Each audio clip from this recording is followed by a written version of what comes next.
Friday has arrived. Welcome, everybody. Our midday hang, Annie and Elsten, back with you on San Diego's #1 sports station, 97.3 The Fan, ready to work our way to the weekend and the resumption of Major League Baseball. Padres and Cleveland Guardians tonight at 4:10.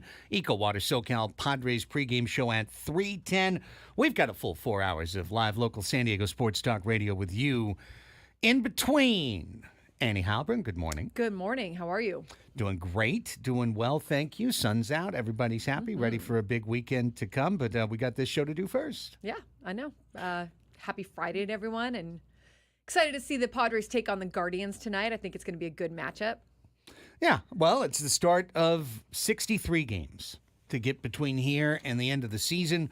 We'll break it down further as the segment and as the show goes along. Braden, good morning to you. How you doing today? Good morning. Made it through the final day of summer camp for football. So, yes, feeling good. Has the Crucible reduced them into a sharper, finer version of themselves? They're still doing Crucible. They're there till 1. But with the JV team, we're done.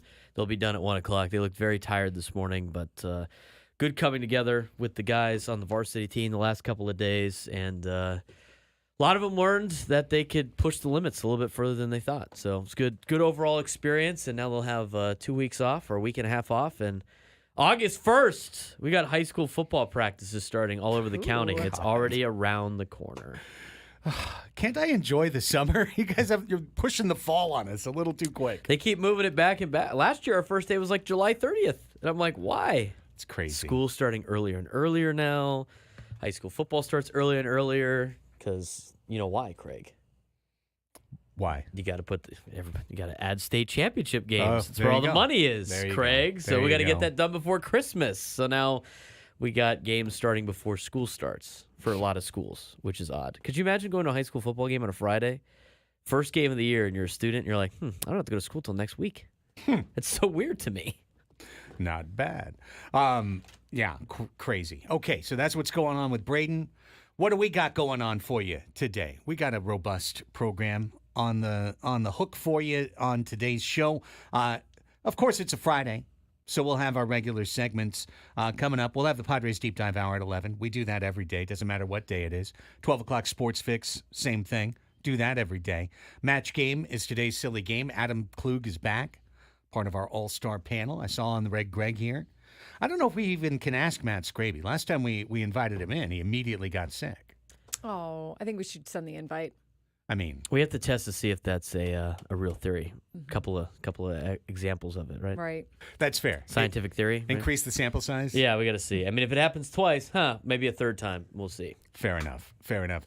Media Melanie will be along later in the show with Crossing Streams. Talk a little Emmys nominations. Talk about her latest streaming recommendation pick as well. We'll do Ask Us Anything later. Also at 1:20, we'll be joined by San Diego Wave FC forward Mackenzie Doniak. As tomorrow, the Wave gets started with their Contra Liga MX Cup. We'll get into all of that. They're playing one game at Torero Stadium, going back to their old stomping grounds.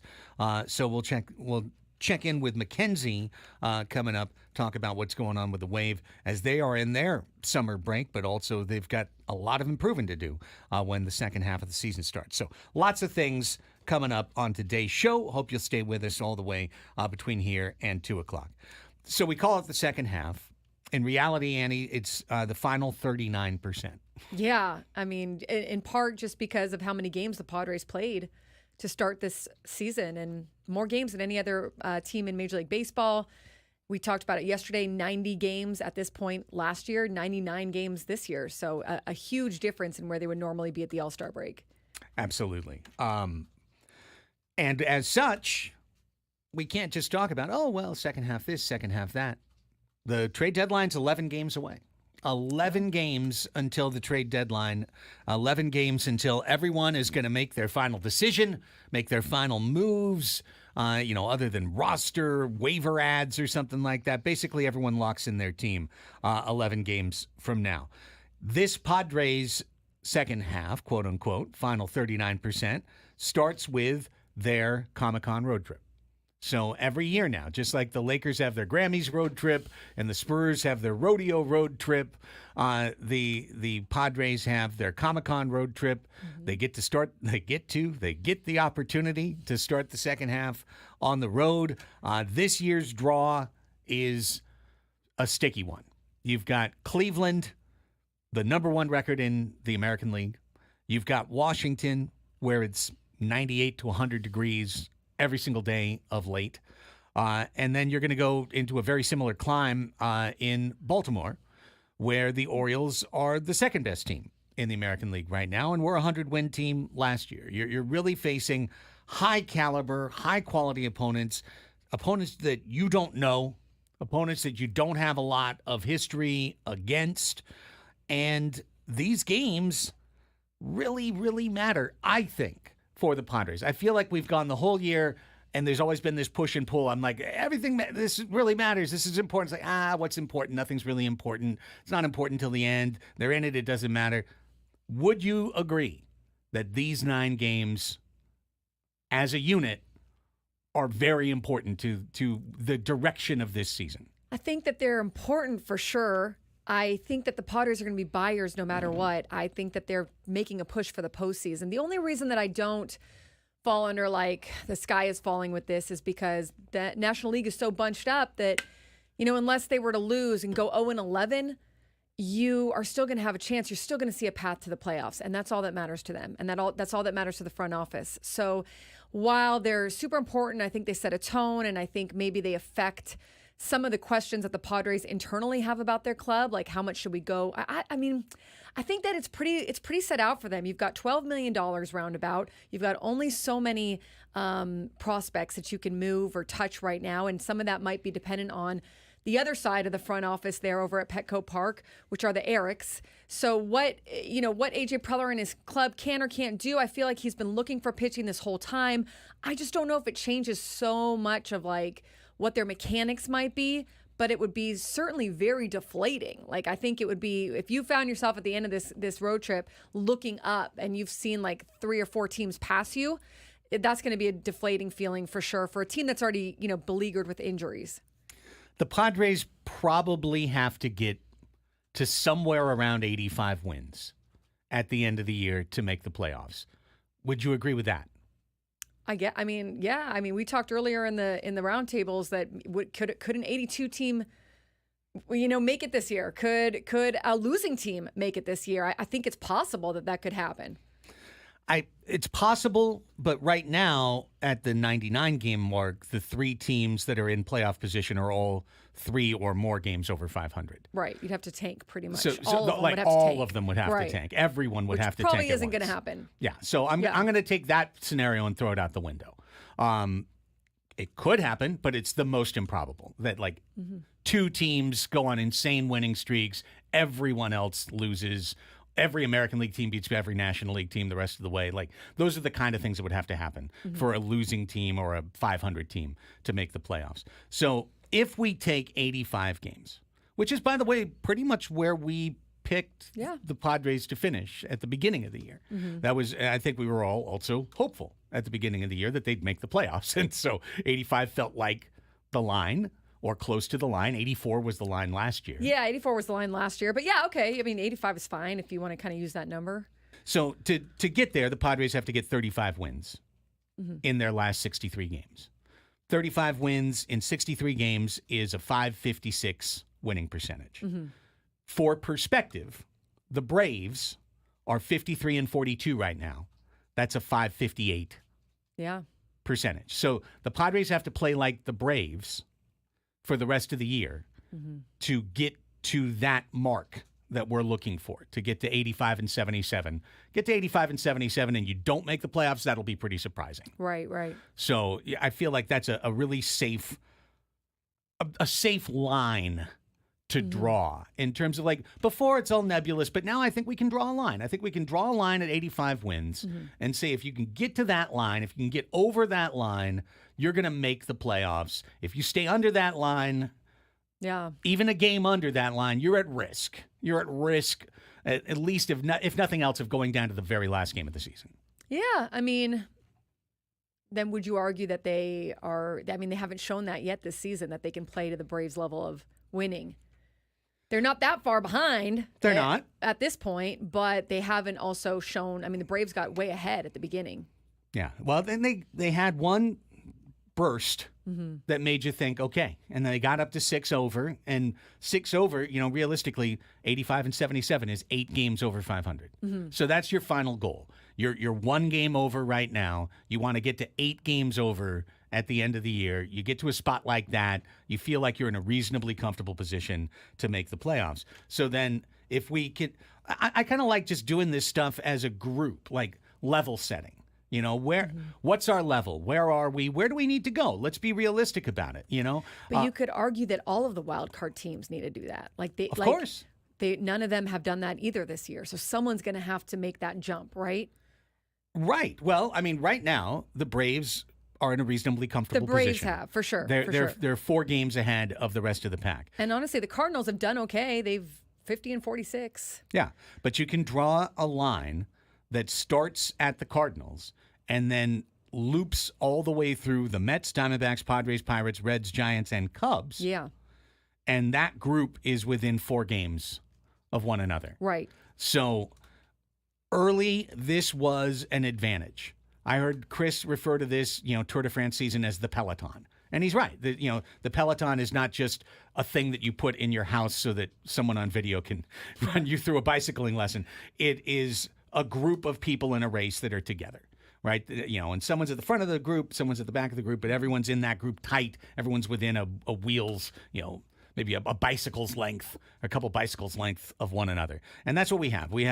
We have this group of St. Louis through Chicago, and every one of these teams is in it. Every one of these teams is in it. But when you get from like 100 games to go and a situation like this to now 60-something games to go and a situation like this is going to sort itself. Like it's going to. It's inevitable. This is going to sort itself. And I think the reason I wanted to do just kind of this exercise is to recognize that the way it's gone and the way it's gonna go are likely to be 2 different things because there's a major event to happen in between, which is the deadline in 11 days and people changing their rosters, changing their teams. Yeah, absolutely. I mean, you look at so the Diamondbacks, I don't think have been too far above 500 this year. The Giants, the Pirates, the Reds. So one of those teams, or the Padres, or the Cubs, is going to have to make a jump to get to that 85 mark, is going to have to get, what did you say, 8 games above 500? So none of those teams have done it. I don't think this year, have they? So someone's going to have to do it. Yeah. Right. Yeah. Well, when you look at the standings, Cardinals 50-4. No, none of these teams have gotten to 8 over at any point this year. The Cubs close maybe at one point. Maybe the Cubs, maybe to start the season they were doing better, and then they slipped way far down. I think they were 10 games under 500, and now they've made that climb back up. So I mean, this is really gonna, you're gonna separate the boys from the men in this one. I mean, it's gonna be, like you said, maybe dependent on some of the trade deadlines and the moving of the pieces, but I think there's a different mentality that happens when you come back from the All-Star break, where teams can crumble due to the injuries or just the pressure or just not really quite having everything it takes to get to that postseason. The fatigue of the second half, like even yesterday, Woods talking about Eno Saris, talking about how the second a reliever starts throwing a pitch in a season, your arm starts to regress. And I just remember all the conversations I've had with the bullpen guys over the years, in past years, where the bullpen would be really good at the start of the season and then falter. And you haven't had that this year. You've had a bullpen that's been, pretty inconsistent for like half of it, at least, half of the group. And so you're already dealing with some pieces that you're like, how long can this hold up? The different injuries, how long can this go on? But I think the Padres are also looking at it like, well, hey, we might get back Joe Musgrove. We might get back soon here Fernando Tatis Jr., or maybe in time for a push.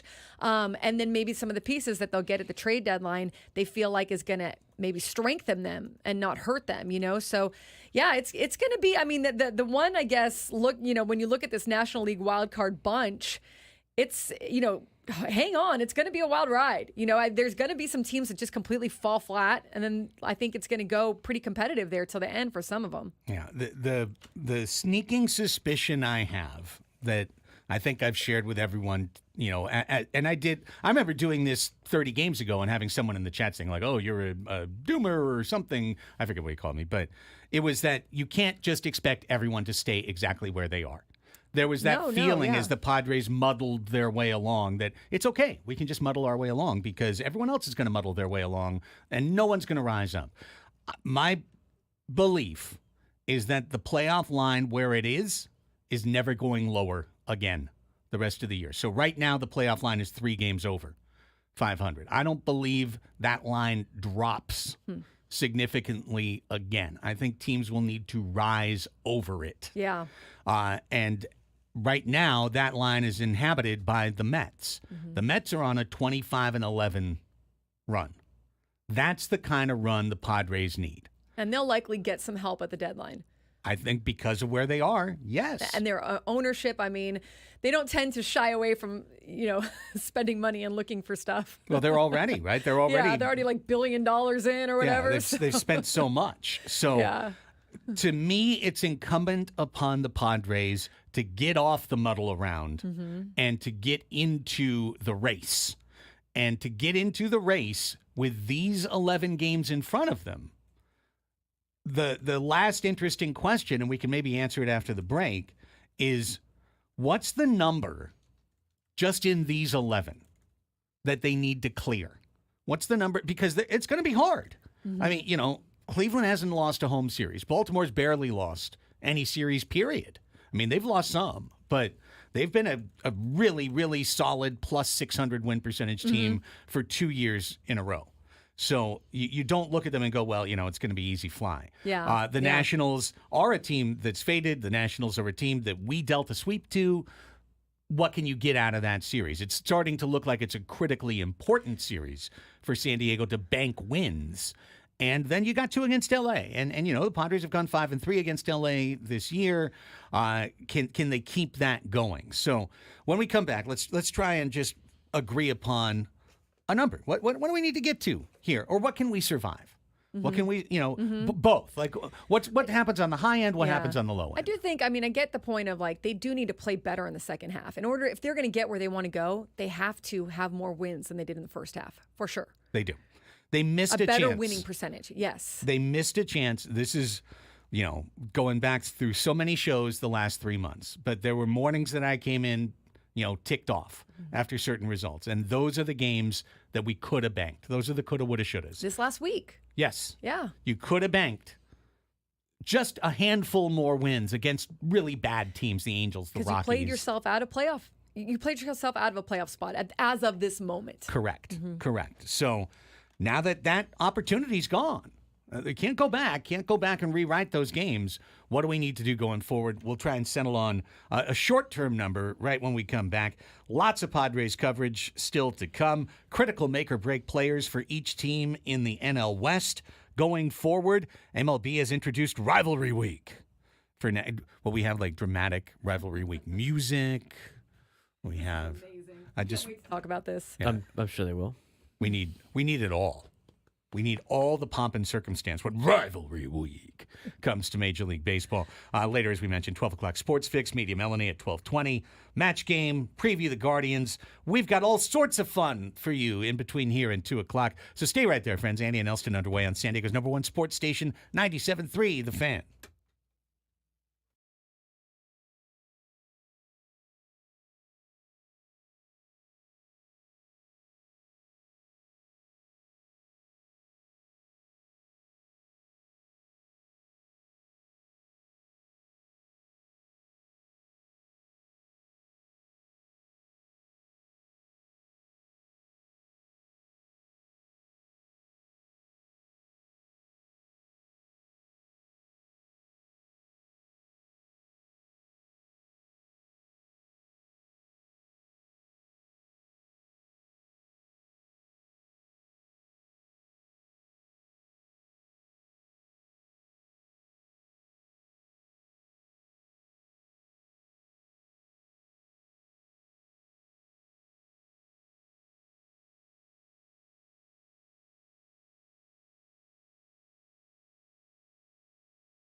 Well, I just got pulled off the bench, Annie. 4. Just got a text from our mutual friend Mark Neville, and apparently the Legion PA guy unfortunately got in an accident this morning. Oh no! And yeah, and Is he okay? I assume. Mark, I hope he's okay. So guess I'm gonna step in and do the All Blacks rugby match tonight. Oh, that's cool. Yeah, that's pretty fun. Yeah, that's. I mean, yeah, it's I think it'll fun. be a good time. It's kind of a weird situation. Just like something happened to a guy. You don't want Right. So I've never done rugby. Oh, are you I've PA? never, Are PA. you, okay. PA. You're gonna be great. You're gonna be I don't fine. know. Yeah. I've been to rugby matches. The PA seems really, really active. You can be really, really active. I don't understand the sport. Not enough to be active. I've been to enough to maybe think I might know kind of what's going on, sort of. Does Maybe. PA not? Maybe I'm unclear. So PA is not like Alex Miniak where he's doing the player introductions. It's like, do you have to like That do is play by PA. play during the game I don't think he does. over the PA? There's something to that effect. I don't Okay. know. I don't know. There's going to be a guy next to me. We'll figure it all out. Yeah, Mark's gonna set you up. Mark's gonna hook you up. You're gonna be good. Mark's gonna make sure it's all good. So It's gonna be fun, honestly. new plans for the evening. The All Blacks, like that's a great Yeah, match. it's great. I mean, No, it's really a great exciting. event. I'm gonna be- Snapdragon Stadium. I know a lot of people who are really excited to go to that. Well, hopefully they won't be disappointed. Now that I'm there too. Oh man. Anyways, we're talking Padres here. It's Danny and Elsten on the Fan. That's just a new development in the last 2 minutes. Wait, hey, could you do an emergency PA? And I wrote back, does it matter that I have a cursory at best knowledge of the sport and I've never done this at all? Yeah. He's like, nope. Then there you go. As long as you know try, dude. That's all that matters. Yeah. Try. Woo. Try. I think it'll be a lot of fun. I think you'll come back on Monday and you'll say, you know what? I had a good time. And it wasn't maybe as daunting once you got into it. Hey, you're getting paid to watch the All Blacks now. I hope I get paid. I mean, I assume I'll get paid. If you don't get paid, You you might get to wanna watch the check All that Blacks for detail. free. Yeah, You're either Right. watching the All Blacks for free, No, that's Okay, fair. perfect. or you're That's getting fair. paid. That's fair. to watch the All Blacks. That's fair. Yeah. One and, of two things is I think possible. rugby matches generally run about 2 hours. So, should be fine. What Should be a time fun does it evening. start? 7:30. Oh, it's going to be tonight. great. At the Snappy, 7:30 tonight at the Snappy. See you out there, everybody. Now that I'll be there. No idea. Here we go. I was ready for tomorrow for the Wave playing Bay FC at Torero Stadium. Be there for that. I was not ready for the All Blacks. Nonetheless. All I right. mean, you could always say no if you didn't want to do it. No, I'm going to. Well, then there Well, you then go. I'd leave Mark high and dry. Mark is at, the very first time that I ever did Major Stadium PA was a not dissimilar situation, getting a frantic call from Mark Neville. And that's because Brian Main, who was the PA voice of the Holiday Bowl, was sick as death on the Oh. day of the Holiday Bowl. And so it was, hey, can you come in? I heard you did PA at some point in your life, which I had, like in high school and maybe a little in college. And I did that. And the next thing you know, that relationship with Mark and I started. And I did the Poinsettia Bowl for a long time. Now I've done the Wave for a long time. PA's fun. It's different. It's very different than this, obviously. It's the opposite. Led to new opportunities. So here we go today. And Now, maybe now I'll do rugby forever because of this one random thing. I don't know. Probably not. well, hello to Mark Neville. Hello, Mark. He's a good man out there doing good work in the community. Yeah, So fine fella. All right. Well, back to that was a real life interruption. We led up to the break, setting up the playoff field, setting up the state of the race in the National League, and then looking within that at the subset. There's 63 games left for the Padres, but the first 11 take you to the deadline. So right. there's something to be said about the definition that will take place over the next 11 games. So I kind of wanted to look at the good, bad, or ugly of what that could look like to determine what line we need to be shooting for. If we agree that we're aiming for 85 wins at the end of the year, so that means they need to win 35 games the rest of the way. In these 11 games, you're playing at Cleveland. You're an underdog in that situation. You're playing at Baltimore. You're an underdog in that situation. Against Which they've done well against teams that they're underdogs in this season. generally, yes. Generally on the yes. road, well, at least for part of the season. Yes, we used to have a really big winning record against 500 teams. Remember that? We were like, Yes. we're now 3 games under. They've done it. Oh, now it's 3 games We're under. 3 games Okay, under. So So they've done it, but it's come back to earth. No, it's come. It inevitably it came back to earth. Yeah. Just like being 10 games over on the road. Yeah. Came back to earth. Like, those are things. They're just unsustainable. And it's tough while you're in the middle of it. You feel like you can do anything, but Yeah. that's why this season's so long. Is because stuff like that inevitably wears out, and so the true teams get to the end. Okay, so let's just say for the purpose of discussion, let's go best case scenario. Best case scenario. Padres defy the odds again, beat the good teams with the team that they've got, beat the good teams without Tatis and Musgrove and Darvish and everyone else. Let's say they go 8-3. In these 11 games. Now we're 58 and 52. We're back to 6 good. games over. We're back to our high water mark of the season. We're very close to where we need to be at the end of the year. We're very close to being 8 games over 500, right? We only need to go 2 games over now the rest of the year. And sustain that. Right. Yeah. Stay at a 2 games over pace the rest of the year, and then you'll make it. Yes. So 8-3 in these 11 games doesn't cinch a playoff spot, but it positions you so strongly that I would believe it could lead to AJ maxing out, doing whatever plans he's cooking, going for the most ambitious or the biggest. Because if you went 8-3 and now you're 6 games over, you've only got 52 games left in the season. Right? So now you need to go 27-25 the rest of the way, and you're going to make the playoffs. You're going to get in. You're going to be that might be where he goes, hey, hang on a second. We're 6 games over. Now we're 2.5 games out of 4th. Maybe now we really do go for it, make a push, try and get that home field advantage, try and get those extra playoff gates, guaranteed at least 2 playoff gates in the first round. Would you agree that could be a scenario that could happen? I think it could be. Again, I don't know like what has already been, hey, we're not touching these guys and that's like decided, or whether that is negotiable, whether that is a negotiable thing, and then I'm kind of like, well, you've got that 12 million and you've got and also I guess it might matter like what teams become sellers that weren't sure they were going to become sellers. Like maybe AJ Preller could get a better player in a week than he thought he could get right now, and that maybe changes the way he makes some moves or something that he thought could help this team. But yeah, I think it could be. I mean, if they go 8-3, maybe it's like, okay, we really have shown who we are more so than the first half of the season, and we're gonna up our ante, however that is, I guess, however possible that is for them.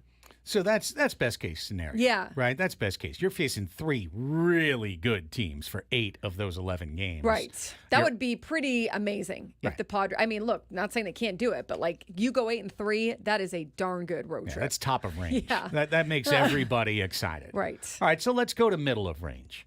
Let's say that the Padres go 6-5. Right? 6-5 or 5-6. During these 11 games. Right. I think that is kind of, to me, survivable. Like you go that and you're, not the best record, but you're still in it. So 6-5, Padres at that point are 2 games over 500.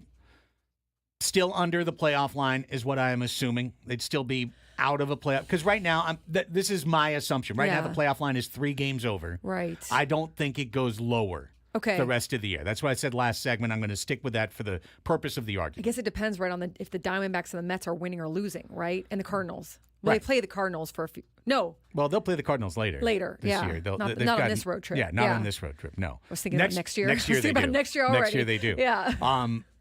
At that point, I think we would. So if they go 6-5, that's where they are. If they go 5-6, Yeah. they're 500. Yeah. They're 500. They're 55-55, and definitely at that point, I think we'd agree they'd be at least 2 games out of the playoffs in that scenario. Does he go all in that scenario? My argument would be that's a bad idea, because if you're at the 500 spot with 52 games left to go, how much better can you make your team at the deadline compared to the realities that this may just be decided by Joe Musgrove's health, Yu Darvish's availability, and Fernando Tatis Jr.'s health, regardless of what moves you make and regardless of what resources you expend? Yeah, I think that for sure, like Fernando and Joe and you, and knowing also maybe how guys are responding to their innings, watch that are already in the rotation, like they have to take a close look in that front office and go, okay, what is the harsh reality of this? But I do think if they're still 2 or 3 games out of a playoff spot, I don't think they're backing off much. I think that if they see the water line and they're still 2 or 3 under, I think it's any good week, 10 days can completely change that. All right, so now let's go to the bottom of the range. Right. Things go poorly for the Padres. So you're maybe like 6 games under. So let's just flip our best case and say 3-8, right? Uh-huh. Padres go 3-8. Now we are 53-57. We're 4 games under 500 at the deadline. That would be equivalent to where the Cubs are right now. Yeah. So if the line moves just a tick, you're probably 4.5, 4.5 games out of the last playoff spot. I don't think at all that they're sellers, but I think maybe they don't buy as much. Fair. But he has $12 million. I feel like he's going to use that $12 million to get whatever he can. Personally, because usually it'll be someone with a contract for next year or whatever, I think he will still, unless you're giving up something in the farm that you feel like you can use that's got more value in the next year or two, which you could argue for sure. Right. Now, this is the last thing to kind of explore before we go to break, because I tend to agree with you, Annie. I tend to agree that even at 3-8, the Padres wouldn't sell, but it makes me wonder, do we simply lack a gear? Do you know what I mean? Like, organizationally, do we just lack that gear to be self-aware and to recognize, like, hang on, this really isn't that strong a position that we're in right now. They've lacked it in past years. It's amazing to me sometimes how on the outside we're like, what are you doing? And on the inside, they see it completely different. It's like they're kids. It's like, wait a second, think about it. You just put your entire life into this season, pretty much. To kind of wave the white flag on it is very difficult. Now, I would argue the best teams can do it. The best teams know when to do that, to say, hey, it's just not our year. But when you are trying to get also, what is the factor of, we want to make sure our fans know? I mean, they got to get, we saw like what their financials are. They need to get fans into Petco Park and watching these games. Would that affect their bottom line in some way? I'm not saying that that's how they're operating fully. Like, I think that absolutely this team wants to win and get to the postseason and everything. But there are other factors that I feel like they'll look at in terms of, how do we continue to be competitive, even if we know that we're not necessarily. But to me, it will take a lot for them to say, that's it, it's over. Yeah, I even wonder. I think the way that it would be, that they would look at that, and I'm not in any way trying to speak anything, but like if they didn't win a game. Maybe if they went 0-11. Yeah, if they didn't win a game on the road trip, then at that point, if coming home 8 games under facing the Dodgers, that might be where AJ starts taking or making a couple different calls just to figure out what the market looks like. No one wants to go down that road. Absolutely. Or, Craig, what if they find out, hey, Joe ramped up, now it's not going so well. Okay, now we're down Joe. We might not get Joe back for the rest of the season. Or Fernando has a setback. Or, knock on wood, this doesn't happen, but someone else gets a major injury. Right. That it's like, this is just, to overcome this is going to take, like, was it Dennis that wrote, sorry, I'm looking for right now, that He wrote in his story, another consideration if the Padres play themselves out of contention would ownership prod Preller to explore a sell-off, including Ha-Sung Kim and Luis Arise. Such a scenario seems unlikely, but the upcoming schedule is not easy. So, I mean, maybe, right? I don't know. Yeah, and then we'd be talking about, well, which things can you afford to peel off? What do you need to have for next year? Can you afford Luis Arise next year? Can you afford, or do you want to put that money toward him? There's a lot of things that they would have to get to, but it's written in his story that could they consider it, like you're saying? I would think so. Very interesting. So that's why I described this as it's not a playoff series, because if it was a playoff series, an 11-game playoff series, you'd have to win 6, right? That's the definition of a playoff series. I don't think it's a playoff series because if they lose, unless they go 0-11, which even then there's probably mathematically still a chance.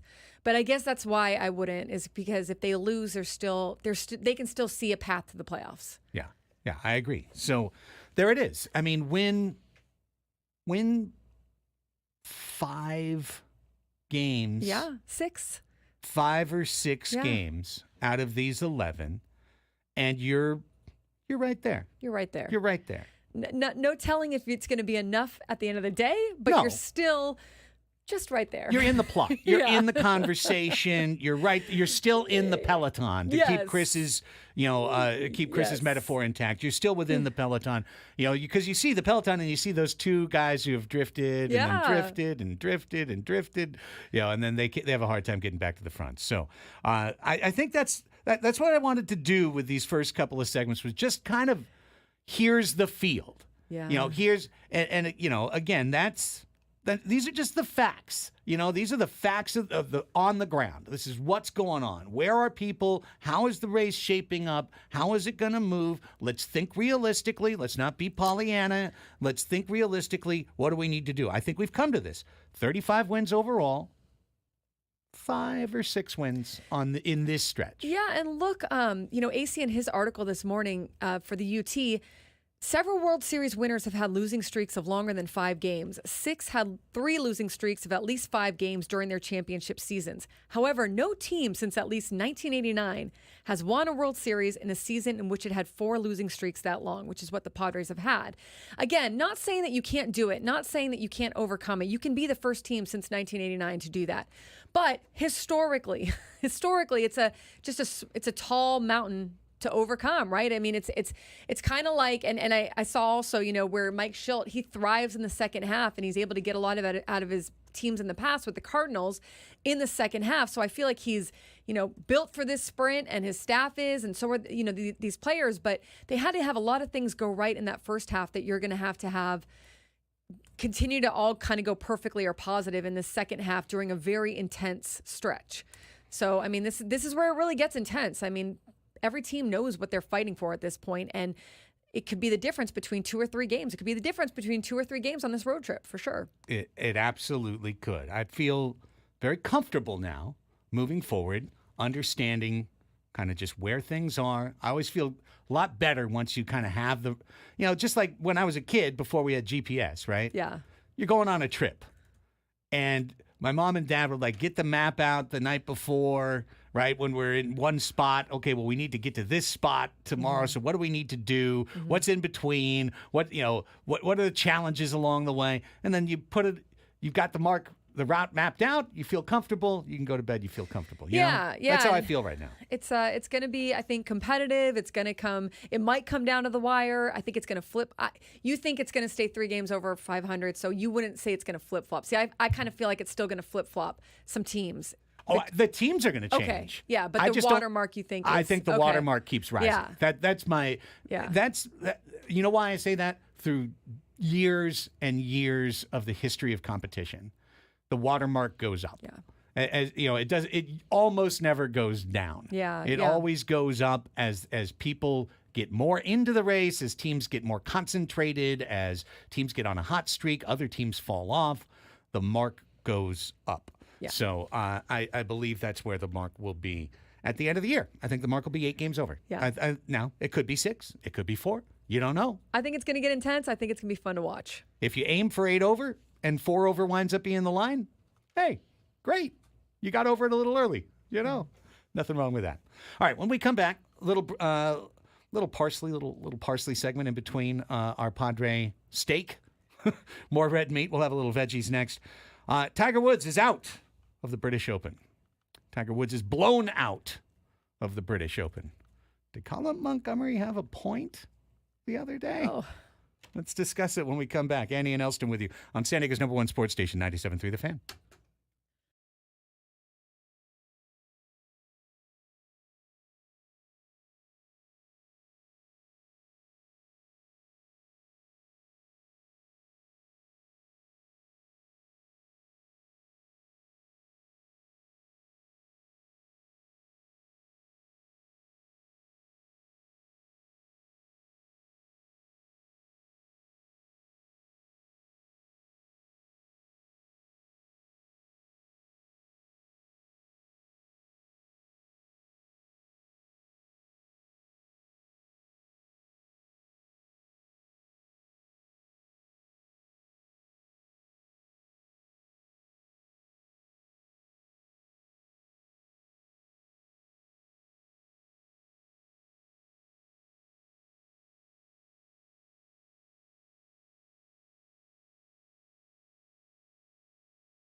Short segment here, working our way toward the 11 a.m. Padres Deep Dive Hour, brought to you by Frozen Ropes. Annie and Elsten, Braden as well, with you until 2 o'clock. Gwen and Chris with a short show, just an hour. And then it'll be Sam Levitt, 310, Eco Water SoCal Padres pregame show, 410 Padres and Guardians. Matt Waldron gets the ball to start the second half. Gets the ball against the team that drafted him, that took him in the Guardians and then traded him. So should be a fun one. His first time facing the Guardians. And isn't the day just better, right? When you have a baseball game that you know of around the corner. Compared to 4 days of Yes. no game at all? Yes. It's like, Yes. hey, you're like, yeah, there's baseball back on tonight. That's awesome. So, second round of the British Open taking place at Royal Troon in Scotland. Shane Lowry is your leader. He was your leader after the first round at 4 under. He put a 3 under par round together today to get to 7 under par. He is 2 shots ahead of Daniel Brown and Justin Rose. No real shock to see a European flavor to the top of the board here at the Open Championship. Billy Horschel is at 2 under par with Dean Burmeister and Scotty Scheffler. Scott Scheffler is there at 2 under. He's 5 off the lead, but certainly ready to make a move on moving day tomorrow. Xander Schauffele is at 1 under. There's, looks like 11. Hang on. 2, 4, 6, 8, Who do 10. you appreciate? Golfers. Yay, golfers. There are 10 players total under par. Okay. So this is Yeah. brutal. Ooh. This is brutal conditions at Royal Troon. No one is going well so Is far. it raining and windy still? It's definitely windy. It's Okay. definitely cold. I haven't watched today, so I can't speak to the rain situation. I can tell you that the cut line is 5 over par. That's the projected cut line. The defending Open champion, Brian Harmon, is sitting on the line right now at 5 over, as well as Adam Scott, who just tried to win last week. Last week's winner is on the wrong side of the line. Robert McIntyre, the Scot himself, shot 72 today. He's on the course right now and flaming out. And he's in danger of missing the cut. A lot of good players are in danger of missing the cut. The U.S. Open, the Ryder Cup captain, Keegan Bradley. Bryson is going to miss unless he has a way giant rally. The champion, the Open champion, Bryson DeChambeau, is going to go from winning the major to missing the cut altogether. Looks like Rory is in the same boat. And that brings us to Tiger Woods. I have to go. Yeah, wow. Rory, 13 over. Rory's doomed. Oh, He's done. Rory. Rory is done. Rory and Bryson are going to both miss the weekend after finishing 1-2 at the Open. That's crazy. And Rory's only going to finish 1 shot ahead of Tiger Woods. Wow. Tiger finished at 14 over par, backed up his 79 with a 77, and has missed the cut at every major this year. Now, this is Tiger Woods. So I think the golf world and Tiger himself are having a very hard time wrestling with the reality of today's Tiger, with the myth of a man who set, I don't have the number on the top of my head, but I'm pretty sure Tiger set the all-time record for most tournaments making the cut. Yeah. And he would never miss a cut at a major. And now, I mean, he didn't even come close. He missed by 9 shots. Tiger's going to die. Look, Tiger has the ability to be in these, to play these. He gets to do it until he doesn't want to. Until he doesn't want to. Until he doesn't want to. He's earned that. He has. And it's built on an unshakable belief that he can win. He said on Tuesday if he didn't think he could win, he wouldn't be there. He can win. I Or don't- he thinks he can win. I don't know if anyone else thinks he can win anymore. Deep Dive Hour next.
Back with you for your Padres Deep Dive Hour, getting ready to play baseball again. Let's go. Padres 50-49 at the All-Star break. All-Star break is over. They take on the Guardians. Their Comic-Con road trip begins. And this one feels like a gauntlet. Feels like one of Braden's crucibles that can either light this team up and harden them, or it could, just catch them on fire. We'll find out. You know how like your email writes auto prompts? Like Yes. it thinks that you're writing something and it wants to finish the sentence for you, and you just tab it and it'll put it in there. Every time I write Guardians, it will put of the galaxy. Really? Yes, in my Google. I'm like, I'm not Because you're talking about- capitalizing it, right? And so Yeah. it's thinking it, right? It's thinking it's the thing. So to like be in gray of the galaxy. That's amazing. No, this is going to be a big stretch for them. And yeah, to come out of the gate, like, look, it looks on paper very difficult. At the same time, both teams are faced in this position, right? So I think the Padres too, they've got just as good of a shot to go in there and do their thing and play well and take away quite a few wins on this road trip as well. It's going to be important. If you missed the first hour, we went through it all for you. You can always go back and catch what you missed, either rewinding on our YouTube feed. We're live on YouTube on 97.3 The Fans webpage. You can also listen in the Odyssey app and click to On Demand and go back and hear what you missed. But we pretty much, I feel like, set the stage for the race. What's going on? We've got 8 teams within 4 games of one another between the 5th and 13th placements. No, 5th and 12th, pardon me, between the 5th and 12th placements in the National League. The Nationals are that team. They've dropped out of the peloton. They've fallen back. And as a result, now you don't think of them as a contender. It can happen that quick. Remember, when the Nationals came They're to 6 San Diego. games out. Yeah, they're 6 games out. When they came to San Diego, they had just completed an 11-4 run. They were a hot team. They were, in fact, a game behind the Padres going into that weekend thinking, we're going to take 2 out of 3, and we're going to catch these guys in the standings. The Padres set them on a path by getting swept in that series that has pushed them down now basically out of contention. The reason I don't think this is going to happen is because I've seen some reports that they're looking at selling some pieces, the Nationals. So I don't think that they have an illusion to them that they're going to go ahead and get into this wild card. But I mean, only 6 games out. If they went into this next 12-game stretch and won half of them or whatever, you know what I'm saying? Like there is a path for them, but I think that they're pretty realistic that they've got a lot to overcome to get there. 6 games out for a team that's not totally complete yet and probably played above itself for the first half of the season in some ways. Yeah. I think they've got an understanding. It's not the same, obviously. Position that the Padres are in, where the Nationals are kind of in a rebuild phase still. But I do think the Nationals are going to play them hard. Now, how many pieces, maybe left or maybe they're thinking of moving or whatever might play into it. But the Nationals have, I'm sure, some pride going on about losing all 3 games to the Padres in San Diego and doing it in kind of an embarrassing fashion after all of the stuff that went on the field between the on-field, how would you call that? The on-field, the bench is clearing. Oh, yeah. The bench is clearing and the dust up. The dust up. Yeah, a rhubarb. Right. It wasn't even a rhubarb. It didn't even get to the level of a rhubarb. So, but I think they'll play them hard. I think they'll play them as hard as they can at this point, the Nationals. I don't know why rhubarb became a... I thought rhubarb is pie. Rhubarb is an ingredient for a kind of pie. It's a sort of tart fruit, I believe. Sounds right. Sounds right to me. It might be a tart vegetable. I don't even know if rhubarb's a fruit or a vegetable. What I know is that back when I was watching games and Vince Scully had the benches cleared, and this is a Donnybrook, a real rhubarb. It's a vegetable. It's a vegetable. There you go. Leafy veggie. It's pleasantly tart, a bit like green apple. I would imagine some of your when it's cooked with sugar, plant-based sweets would include have a little rhubarb. Rhubarb, exactly. A little rhubarb. But what is difficult, I think, about this stretch is you're playing with teams who, although the other 2 teams you're going up against have more of a foothold in their division, I think, you're still playing against teams that foresee themselves as in the playoffs and are still playing for something and are still playing, so like no one's lying down at this point. Everyone's fighting. No one is lying down. No one is going to lie down for a while. And while the Padres currently are being shown as having one of the weaker schedules, I believe 6th weakest strength of schedule or something like They that. do. It's interesting. They're shown as having a weak schedule, meaning their strength of schedule against the remaining opponents. MLB ranks it as low, like it's a favorable schedule. So you can look at that and say, well, then the Padres should have a really good shot here. But here's why. The Pirates, I think you can't. I mean, I don't know who they're looking at. Pirates are 500. Yeah. Pirates are a half game behind us. Right. Pirates are on the rise. They've won 4 games in a row. After this 11-game gauntlet, Yeah. I think I'm more scared with this stretch of games. See, honestly, I kept looking at August like, hey, they're going to have some some leniency in August, but I'm not sure. V versus Rockies for 3. Yeah. Then a road trip to Pittsburgh and Miami. Then you come home and host Pittsburgh. Then you go to Colorado. That's between August 2nd and August 18th. A good team, the version of the I'm self-editing. The version of the Padres that makes the playoffs in 2024 tears up that schedule. Especially, just tears it up. Right. You look at those Miami games, the Colorado games. So you have 9. Well, no, yeah, 3, 6, 9. Let's do math here. Yeah, you have 9 against teams that are completely 6 against the Rockies and 3 against the Marlins that are completely like out of it. You know that they're not going anywhere. Dead and gone. However, we know how the Rockies played them earlier this season. They swept the Padres. Yep. And it's always hard to play in Colorado. Colorado can be tough. So they're at Colorado for 3 of those. And then Miami, they should go in. Oh, look, on paper, like I've seen some of Skip Schumacher's press conferences over the last few weeks. They are sad, and more sad. I mean, it is. I don't know how Skip Schumacher he's doing a tremendous job of just trying to hold this team together. So they should sweep them. Who knows? Because look, players are still playing. They're playing to be moved at the end of the season. They're playing to get more money. They're playing to do better in arbitration. They're still playing for something. Most of them. They are, but those were the games last year that the Padres came in with such a weak mentality that they let those teams and their individual ambitions overcome the Padres' collective's ambitions to make the playoffs, and the Padres came up short. I believe in this version, this 2024 team's connectedness, much more than I did last year's team. Having said that, there's no question that last year's roster was more talented than this year's roster. There's just no question about it. They're in a better position now in the standings, but in terms of like taking a team and rolling them out there and saying 63 games, give me what you got, which roster would you take? You'd take last year's roster. There's just no question about it.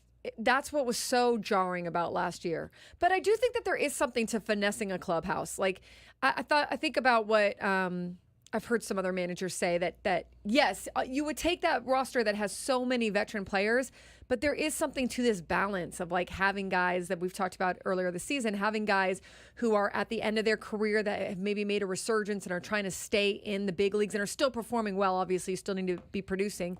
Having rookies who are trying to prove themselves, having guys who are trying to prove themselves or who have maybe never been on playoff contenders.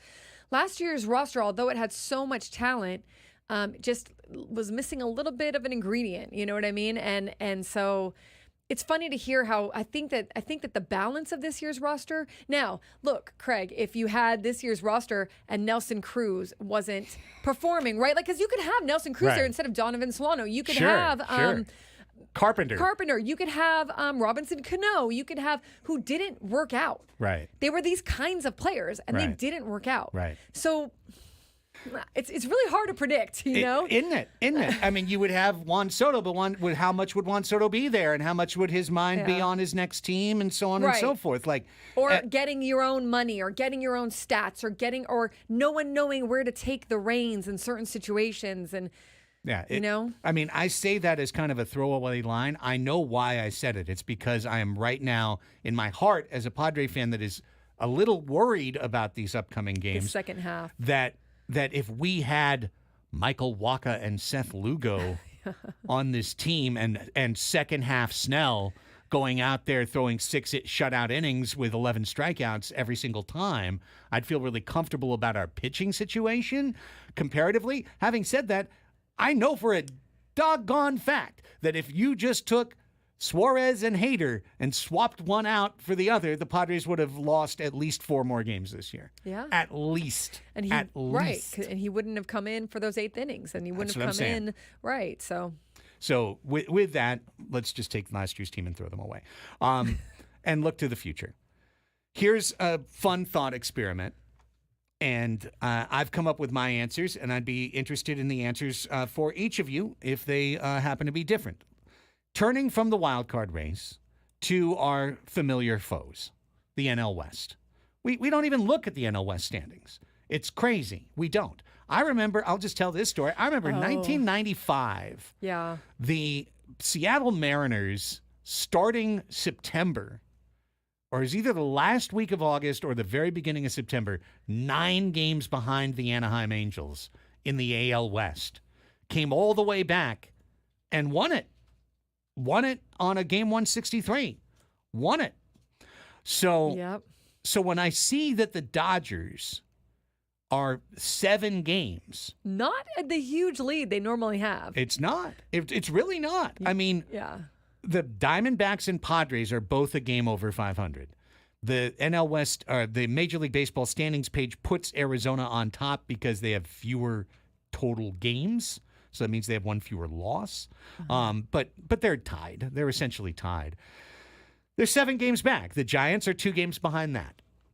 They're 9 games back at 47 and 50, but just 2 games behind San Diego and Arizona. And then, there's the Rockies who stink. They're 34 and 63 and 22 games off the pace. I thought a fun thought experiment would be to identify one player on each roster that is a critical player for these teams' success down the stretch. Not the are you going to lock them in question like Ben had, but more of like, this is such an important player for this team if they're going to get to where they want to get. So starting at the top with L.A., L.A. has a number of choices that you could go here because Mookie Betts is hurt right now. But another guy who's hurt is Yoshinobu Yamamoto. And I put down for this thought experiment Yamamoto because to me, Glasnow, okay, he went on the DL. Glasnow's fine. That was a phantom DL situation. But if you've got some guys coming back, right? Kershaw is supposed to be back eventually. Buehler's supposed to be back eventually. Yamamoto is a guy who got hurt. They put him on the 60-day DL. I've seen some reports that he's been throwing. They expect him back. But can the Dodgers win the World Series if Yamamoto's just shut down for the rest of the year? I don't think so. I think he's a critical player for them. Is Mookie Betts on the IL? He has, yeah. Okay. They have a lot of guys on the IL. Yeah, I'm looking at it right now. Their injuries. I'll go with Mookie Betts. Fair. Because he is, to me, kind of like a Machado, like a game changer. I don't think he's on the kind of IL like Yamamoto is on a 60-day and Mookie Betts is on a 10. But if he doesn't perform like Mookie Betts, I think that they can struggle because they're so top heavy. They really are. They need their superstars to perform, or they just kind of still continue to sink into the abyss of these injuries. So Yamamoto, great pick. I think Mookie Betts, I'll go with Mookie Betts, that he needs to be the kind of guy he typically is. What do you think, Braid? It's very interesting. I mean, they got, like you said, Mookie Betts, I think, is the easy answer. To me, like, the thing that always made the Dodgers so good was their role players were really good. And they had guys like, Chris Taylor that were doing things, and Max Muncy was doing things, and they had all of the, like, James Outman, right? Lux, whatever, The bottom half of their orders done well. So I'm going to go with Chris Taylor. They give that guy a decent amount of money to help the ball club out, and he had been a great role player for them, and that's been the difference between the Dodgers and everybody else is they had so much depth and had contributions from everybody in the lineup, and they're not getting that this year. So I would say Chris Taylor needs to have a make-or-break second half of the season. I like it. Switching to the Diamondbacks, Arizona, for me, the make-or-break player for them, because remember, they will get eventually Eduardo Rodriguez back. They'll get Jordan Montgomery back. Those pitchers are critical. So if either one of you want to pick those guys, I couldn't agree more. But I'm going to take Corbin Carroll because Carroll, defending Rookie of the Year, had such a bad start to the season. Just a completely off the rails start to his season. And he's been slowly improving his numbers. They're not good yet, but they're slowly getting better. If there's one thing that could make the Diamondbacks take off in the second half and become a hard team to catch, to me it would be Corbin Carroll rediscovering what's made him a great player so far in his very young career and OPSing 900 the rest of the season. Yeah, I would agree with you. I mean, Carroll to me is the pick that is a strong pick, because he is like, no one expected him after the season he had last year to be performing at the underperformance level he's doing. But again, you just never know. Like, he didn't lose how to be a good player. So when is he going to break that out and really be consistent with it? And could that be a huge part of the Diamondbacks push in the second half and a huge storyline? Because if he does, he's probably going to hold on to that through the postseason and be a big part of it. I'll go with Jordan Montgomery. I think that, obviously all the talk that we had with Scott Boras and these guys and him and Blake Snell affecting their teams because they didn't have a spring training. I think that's a big one for them. They've had so many injuries. Now that Jordan Montgomery's back for the Diamondbacks, I think he needs to perform to the level that they signed him for. That makes a lot of sense. Yeah, I think it has to be their starting rotation in general, because that's been the big key for them last year was their being able to have some of these guys go out there and pitch. Pitching always wins for them. They haven't really had the ball bounce their way as many times this year as they did last year. So I'd go with their starting pitching. For us, you can go a number of ways here, and I think we have, and we've talked about it so many different ways. But for this particular discussion, looking for make or break, I'm going to go with Nando because first off, just for the gallows humor of it, because make or break, it's a stress fracture. If things go wrong, I guess it's a literal break in this case. But I feel like just the same thing I said before with Musgrove, and if you want to pick him, it's a great call. But can you make it to the end without this guy? Regardless of everything else that happens, regardless of trades and other players' performance, can you make it to the end with no more Tatis? I don't think you can. I don't think you can. They did a good job of, I talked about it during that 12-3 stretch.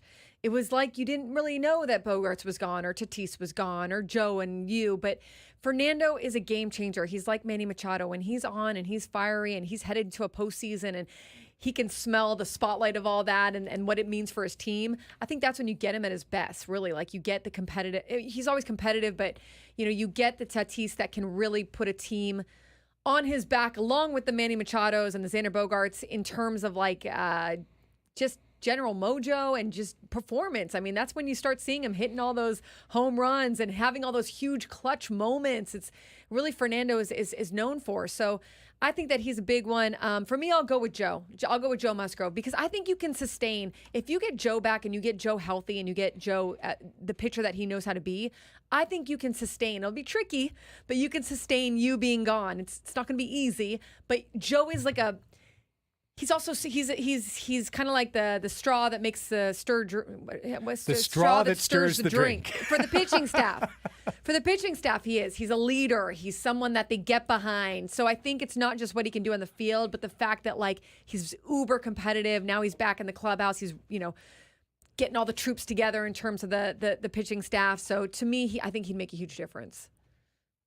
With the Padres, we're going Xander Bogarts. You spent a lot of money on this guy, and you hear the fans complain about that all the time.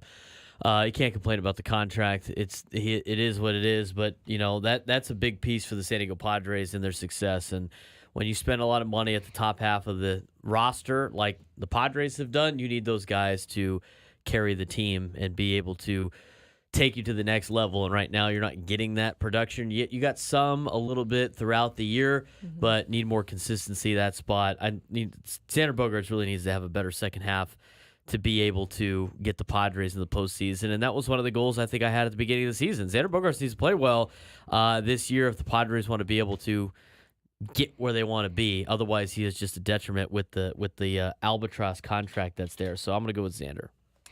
The Giants aren't dead yet, but everything we said the first hour and change about the Padres, it all applies to the Giants, but at a much higher level. If the Giants don't go 8-3 in their 11 games before the deadline, they're probably out of it. They're probably selling if they have a losing mark between here and the deadline, because at 3 games under 500, The Giants are really on the edge of elimination. They're not there yet, but they're on the edge. So make or break for me, I feel like this is a player that's truly make or break, is Blake Snell. Mm-hmm. The calendar turned, and like magic, July arrived, and so did Blake Snell. Blake had 2 starts in this month, combined 12 innings, 2 hits, no runs, 3 walks, 11 Ks. He's back. He's back. He's back. And we know from having watched him the last 3 seasons that Blake is probably going to keep this up the rest of the year. He's probably going to pitch 5 to 7 shutout innings, occasionally give up 1 or 2 runs the rest of the year. So, is that going to be enough to lift the Giants over the Diamondbacks and the Padres and into contention? Or could Blake Snell be traded from the San Francisco Giants? Why wouldn't they trade Blake Snell if they could? Is he going to come back to the Padres? What Who if? knows? Who knows? I don't know if they can take on that contract. But, I don't think they could. I honestly, I don't think they could. Yeah, but I mean, you got to wonder, do the Giants want that contract anymore either? And they only got him for maybe another year. Well, he signed to another year, right? But next year. So you'd be getting a pitcher with control for another year. So if depending on what the Giants have seen from him this year, I mean, we already saw reports that they wanted him back earlier and that he was, pushing against that. And so who knows what this dynamic has now been with Blake Snell and the Giants. But yeah, he's a big one, and maybe he would be gone. Maybe he would be traded. I mean, as it stands, Braden, Blake is opting in next year. Oh, yeah. 100%. Is that an opt-out? It's a player opt-in, opt-out. Oh, yeah, he's opting in. Yeah, he's opting in. So you'd have to find a team that would take that on. You'd have to find a team that could take that on, because there's 2 of those. There's 2 player opt-ins for the next 2 seasons. Oh, wow. Okay. For Blake Snell. Sorry, my bad. The assumption was always that he was going to have a good year and go back out on the market. Yeah. Now, if he has a dynamite rest of the season, he might be able to go back out on the market. He might be able to and try and get to a team that commits early and change his entire approach. Right. And maybe get back out there. But I mean, I don't know. Do you have a different player, Braden? I'm not sure. For the Giants? For the Giants. I Los think Gigantes. Either Matt Chapman or Jorge Soler. I mean, those are 2 guys that are expected to be really good players for them, that have been okay for them in 2024. I mean, they spent the money on those. That's their big money spending during the offseason. And, Matt Chapman right now is still above an OPS plus, but you expect that out of the guy that you're really building a team around up there in San Francisco. And then Jorge Soler was supposed to be a big addition. His OPS plus is just 103 right now. Neither of them are slugging for a high percentage or having that high of an OPS. So for me, it'd probably be one of those 2 guys if we're talking more specifically a position player spot. But you look through their batting order, it's relatively the same problems the Padres have in terms of lack of slug. The difference is the Padres can hit the ball a little bit more than the Giants can. Their offense has not been very good either. Yeah, and for me, it's going to be their whole starting rotation. They have the fewest innings in baseball from their starters. So their bullpen has had to work overtime. It's completely unsustainable what they've done. So you're looking at Blake Snell as coming back as maybe a note of optimism. But remember, Hicks, who's been really good for them, also is on that kind of innings watch because he's moving from the bullpen to the starting rotation. So he's kind of like in that Michael King category. And then Robbie Ray and Alex Cobb, they're supposed to get him back, I guess? Yeah. So, I mean, could it hinge on how well those guys do when they perform? Their starting rotation, honestly, is kind of shaky.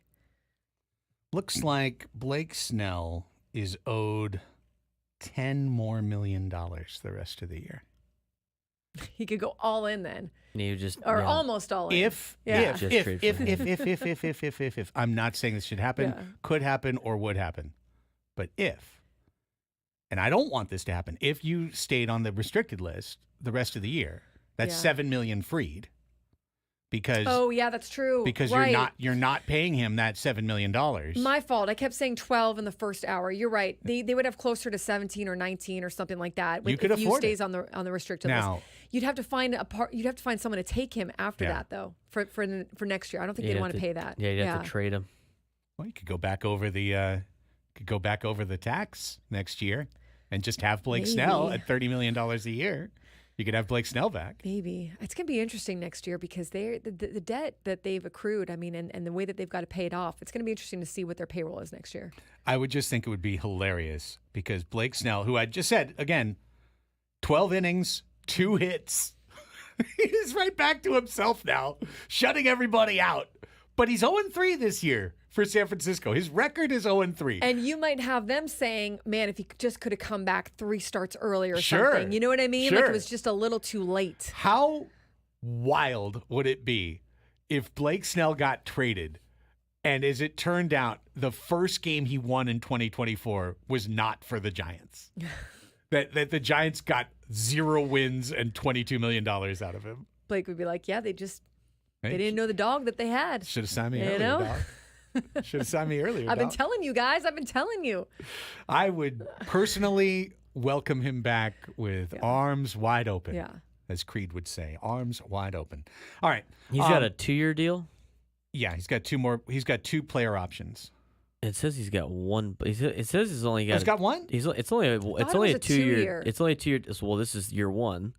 And then next year's year 2. Right, maybe I'm thinking of Montgomery, who's got 2. So he's got, and then it says deferrals lower his AAV, but it's a 2-year, $62 million deal with a 2025 player option. So his player option next year would be worth less, be $30 million. 15 deferred to 2027. Correct. Interesting. Maybe we could afford him. Yeah, that's why his AAV is a 29.6. Maybe we could afford him. And then I don't know. I don't know. Bring him home. It'd only be a one. Well, the thing is home.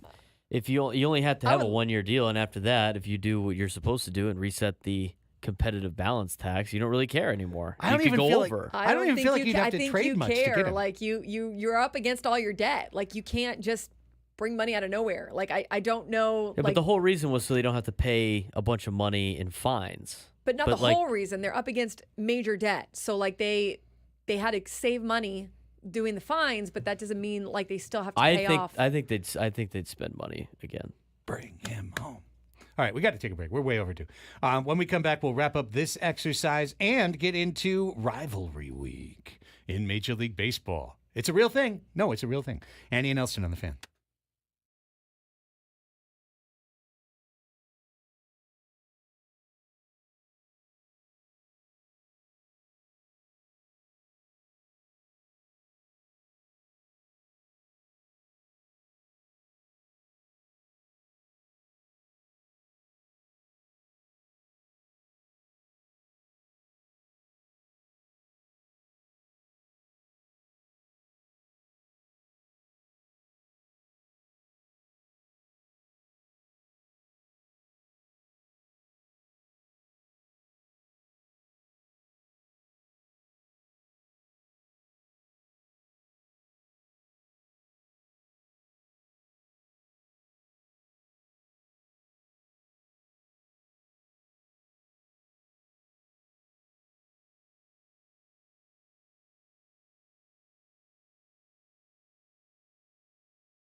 The Padres Deep Dive Hour is brought to you by Frozen Ropes, baseball and softball training facilities. Sign up for summer camps today at SanDiegoFrozenRopes.com. Half-day and full-day options are available. Visit SanDiegoFrozenRopes.com and call to register today. It's Andy and Elsten, Annie Halbern, Craig Elsten, Braden Soprenet. We're going through each NL West team and picking the critical make-or-break player for the final 60-plus games of the season. We went through the 4 actual teams. I just thought very briefly we'd mention the Colorado Rockies, who have no players of interest that matter, but one person of interest, General Manager Bill Schmidt. What will Bill Schmidt do at the deadline? Because if you remember, the Rockies have done some just straight-up bizarre stuff. Is that the name of their GM? Yeah, there's the name of their GM. I looked it up. Bill Schmidt. Okay, we've never talked. We don't talk about him. That you don't hear a lot is the Rockies GM. Because what does he ever do? He doesn't do anything. I mean, like, there was a year they signed I think it was last year, they signed someone to a contract extension at the deadline. Like, they didn't trade anybody off their derelict team. You know, we talk about it all the time, and look, he was right about the Padres, their owner. What's his Monfort. He was right about the Padres, this whole small market thing and everything when he made that comment. I think that they need to somehow figure it out over there in Colorado, because they could have a good team. Bud Black deserves a better team. They've got that home field advantage with Coors Field, but it's almost like I don't even know, are they in a rebuild still? Are they I'm not sure what they're even in. Well, let me ask you this question, Annie. Do they need to get better at all? Why would they need to get better for any reason? People show up to games. They're the only show in town in that area. I mean, they encompass like 4 or 5 different states for Major League Baseball. The ballpark's nice. But you've got the Nuggets over there. You've got the Broncos. Like, but that's during a different part of the year. Right. They have no competition their during fans are as in on them? It's Colorado. Yeah.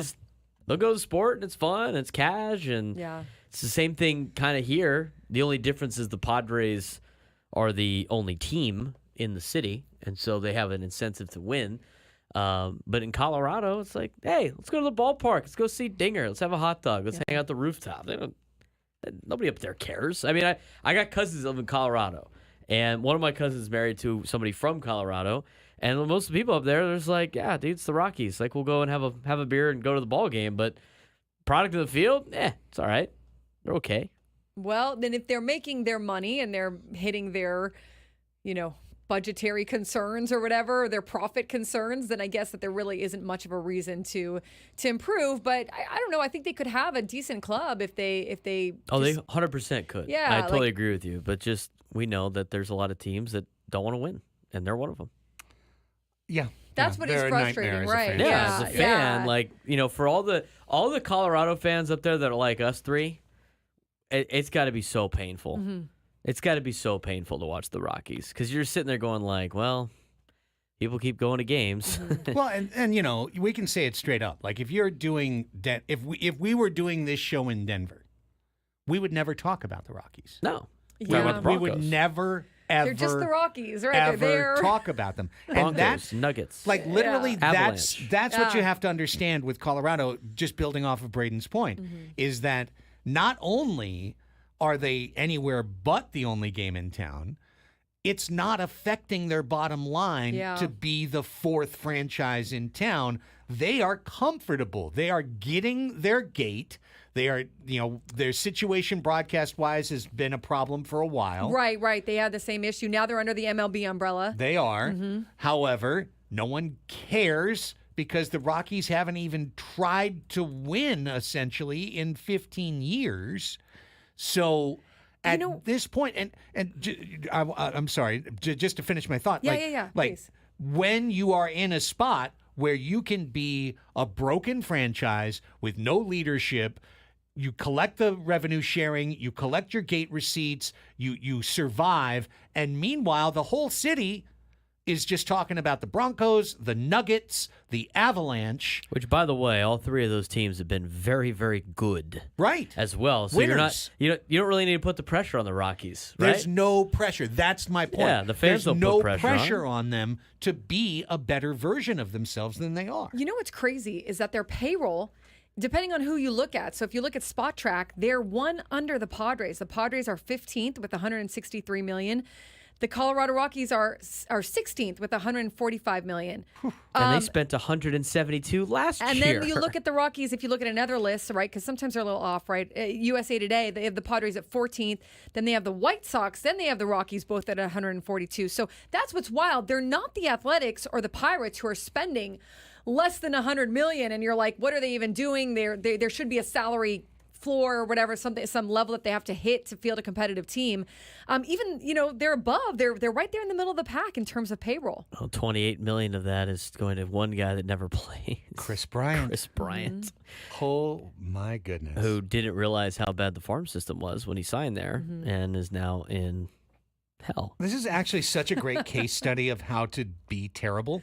Like how to be terrible. One of the key ways to be terrible National League is to overcommit to the mediocre players who populate your roster. So it's one thing to have Kyle Freeman and Charlie Blackmon as players on your team. Okay, fine. But Kyle Freeland's getting paid $15 million this year to be a terrible starting pitcher on your team. They're finally done with Charlie Blackmon at the end of the year. He's making $13 million. Right, he's got another $13 million. Like who are their their superstars are supposed to be those guys, but they don't perform at all like that level, right? Ryan McMahon. Right. He's making $12 million. If you had to pick a player for look this, at who's making $12 million for the Padres. Jake Cronenworth. Jake Cronenworth. Okay. He's making around $12 million. A rise, but it's all getting paid by the Marlins. Right, but Jake Cronenworth, Ryan McMahon is kind of even 9 this year. 12 maybe. Maybe next. Maybe 12. I don't know. Cease is $8 million this year. Cronenworth and McMahon are kind of like the same players. player in a sense of like they're both. Well, Cronenworth's a little bit older, but McMahon's getting. They have the same deal. Yeah. So it's like, would you rather have Jake Cronenworth or Ryan McMahon? Everything else is very similar. They kind of do similar things. Yes, Jake. Yes. Here's I'd another rather have example. Jake. Here's another example. On just their injured list, they paid Antonio Senzatella $12 million. Daniel Bard, $9.5 million. These are the reason they need a new Bill Schmidt or whatever. They really do. They really do, because those players are players who at one point the last couple years were good at the deadline. And the Rockies didn't trade him. Yeah. Like 2 or 3 years ago, Daniel Bard was really good. They lost the window. I remember when he was really good. Yeah. They could have traded him. They signed him. That's the player it was. They signed him to a contract extension. When they could have traded him, they signed him to a contract extension. Now what is he? He's $9.5 million on your injured list. Senzatella, whenever he was decent for a minute, they should have traded him because he's not part of their next good team. Yeah. Well, remember what they did? They had that one good year with their pitching staff, and I forget what year it was, but remember their pitching staff a couple of years ago was good. They had like the top 3 guys. I think it was Freeland, I think it was Senzatella, and I think it was Armand Marquez, right? Marquez, yeah. And so all 3 of those guys had elite numbers. It was stupid, and they were like, we did it. We found pitchers that can pitch here. We can't let them go. And then they gave all 3 of those guys major contract extensions. And they're like, look, Bud Black turned these guys into great pitchers. And then they all came back down to earth the next year. And they're like, oh, no, we're stuck with these guys. They're not actually really good high-altitude pitchers. They all had just really good years. They got to pay Kyle Freeland 15, 16, and 16 till 2027. They got Senzatella under contract till 2027. They got Armand Marquez for another 2 years. I mean, they do. You're right. They do spend money, but the worst one is the Chris Bryant pickup. I remember Chris Bryant when he was a free agent. People were like, oh, maybe no, absolutely not. Do not sign this guy. $28 million a year through 2028. Annie, were the Rockies going to be at the high points of the payroll in Major League Baseball for a while? Yeah, it's wild because of that. You're right about where their money is. Of the 163,000, if you go by the spot track, right, that the Padres have 94,935 million, not 94,000 is active compared to the Rockies. 85 million of theirs is active, but then you look at the injuries. 36 million of the Padres tied up in injuries, 51 million for the Rockies tied up in injuries. And so you can kind of see where some of that goes. But you know what? I ran into Pierce Johnson, or I went and talked to him while he was here with the Braves. And he said it was hard there because everybody knows it's like you're not going anywhere. But he said he also loved it. He's like, I'd go back and I'd play for the Rockies in a second because love Bud Black, love the clubhouse environment, loved how everyone treated us there. So it is fun. This kind of funny thing that like they're one of those teams that knows they're going nowhere, but maybe the environment isn't horrible. Yeah.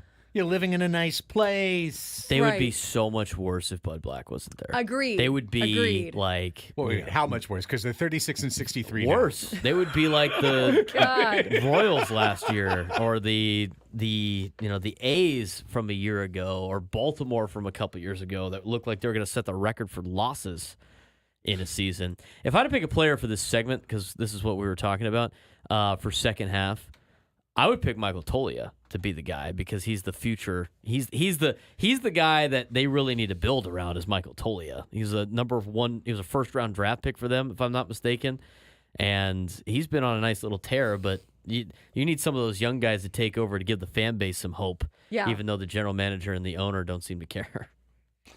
All right, we've completed our thought experiment, And we spent the most time on the Rockies. which is pretty kind of Rockies funny. are an interesting case study. They It are. really They're is. fascinating. Well, every Yeah. once in a while, right? You lift the lid off that petri It's like, dish wait a second. and look at what's grown What in are there. they- Just what are like, they "Oh, doing? They yikes." spend It's such money, but they're an not easy good. argument, right? To be like, Look at all this "It's the purple Rockies." fuzz inside this petri Yeah. dish. They've been in the Weird. World Series more recently. The Padres have. Yeah. Is this Yeah. dinosaur DNA? What's in here? Oh, it definitely is. It's the stinger. bones, right? It's the That's right. bones under that stadium. That'd be a Triceratops in there. All right, when we come back, baseball trying to figure out rivalry week.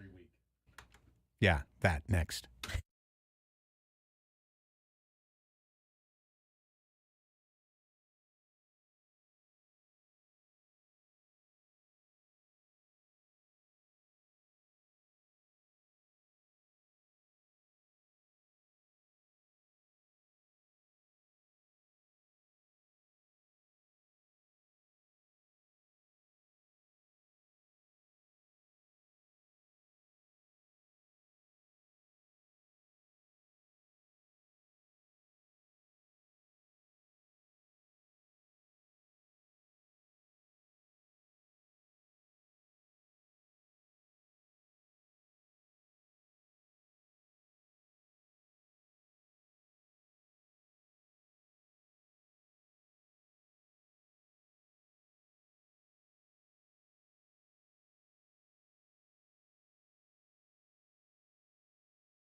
It's not over yet. 5 minutes. Well, this hour's over. I mean, almost. First, we need to remind you to listen to Sam Levitt's podcast, Inside San Diego Baseball, where Sam covers everything going on with the Padres. Find it at 973thefansd.com, the Odyssey app, or wherever you get your podcasts. There will be new entries into the feed of Inside San Diego Baseball later today, as Sam presents the EcoWater SoCal Padres pregame show and postgame show after Padres Guardians. 12 o'clock Sports Fix coming up in our next segment. Media Melanie to follow, pushing up Crossing Streams an hour today from 1:20 to 12:20 because we will be joined by veteran Wave FC forward Mackenzie Doniak at 1:20. I was just researching this Summer Cup that they're playing in. It's a thing. It's a cup. It does it count toward their... No, it doesn't count to anything. Okay. It's something that they're doing while the other players are gone in the Olympics. Bingo. So it's like that thing you were talking about yesterday. Yeah. It's kind of like an exhibition. It is. Okay. It is. So it's a group. It's a summer cup between NWSL and Liga MX Femenil teams. So Mexican professional women's soccer teams and American professional women's soccer teams. But it's not a straight up like challenge because Saturday the Wave play Bay FC, a team in their division. They'll play next Friday Club America at Snapdragon Stadium. So that'll be really exciting to see Club America, one of maybe the most popular men's side, at least in Liga MX, see their women's team here. But yeah, they play 3 different group games, 2 of which are against regular opponents for the Wave. Thursday, August 1st, they'll play at Angel City. And then there's a semifinal and a final. Anyways, we'll talk more about that. Right now, an announcement from MLB. We're going to give it the 2 minutes it deserves. Rivalry Week. Oh, we could give this 20 minutes, but yes, we'll start it because it's happening in 2025. Yes. We'll have many more chances to talk about it. Rivalry Week. Yes. So all it means is that the classic, since the beginning of these interleague battles, right? Interleague play, your classic rival. It started with the Yankees and the Mets and the Dodgers and the Angels and I guess Padres, you'll get the Mariners. Braves and Red Sox. Right. Sportslogos.net, the way that they tweeted it. All 15 series matchups will feature some sort of rivalry. Geographical, like New York, LA, so like Angels against Dodgers, all that. Historical, Boston and is historical Boston and wouldn't that be Boston and New York? Well, Boston, Atlanta. Atlanta used to be in Boston. Yeah, okay. They were the Boston Braves before they were the Atlanta. But Then they've they were the Milwaukee doing Braves. they've been doing the interleague rivalry for a long time. Or the last 2 left without a lab partner. Yeah. Seattle and San Diego. Well, just for that. Also, they're pitting Arizona against Colorado in Rivalry Week, It's which is like that's contrived rivalries. That's not a rivalry. Those are just 2 teams in a division. Right. It's not a rivalry. They're going along the freeway series of LA and the Angels, but that's not a rivalry. Yeah, I mean, I guess there's a freeway between Arizona and Colorado, sure. And they also are not paying respect to the Vetter Cup. You know? I mean, put some love on the Vetter Cup's put some name. respect on it if you're going to come put the on. Mariners against the Padres. I mean, we're expanding the Vetter Cup to 6 games. So, like, I thought they would have done Dodgers Giants, but like they do A's. Well, like They wanted the to A's have- Giants, even though the A's are now out of Oakland and in that Hey. just Yeah, feels it's still- insulting. That I don't know. Sacramento San Francisco guess. rivalry. Northern California. Yeah. I don't mind it. I think it's cool that you put all the interleague ones together, and then they eliminated some of the ones that don't make sense. Like, you used to have the interleague rivalry of the Rangers and the Astros, but then the Astros moved over to the American League and eliminated that. And then 2 state teams and Pirates and Phillies, right? Yeah. There's a couple ones that don't make sense with the interleague that they flip back, and unfortunately, the Padres went with the Mariners. There was no second option. They do play them a lot next year, Braden. 6 times now. 6 times against the Mariners. And when they're doing that, all these teams will be playing each other too. I'm not going to say anything. Sports Fix is next.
It's 12 o'clock.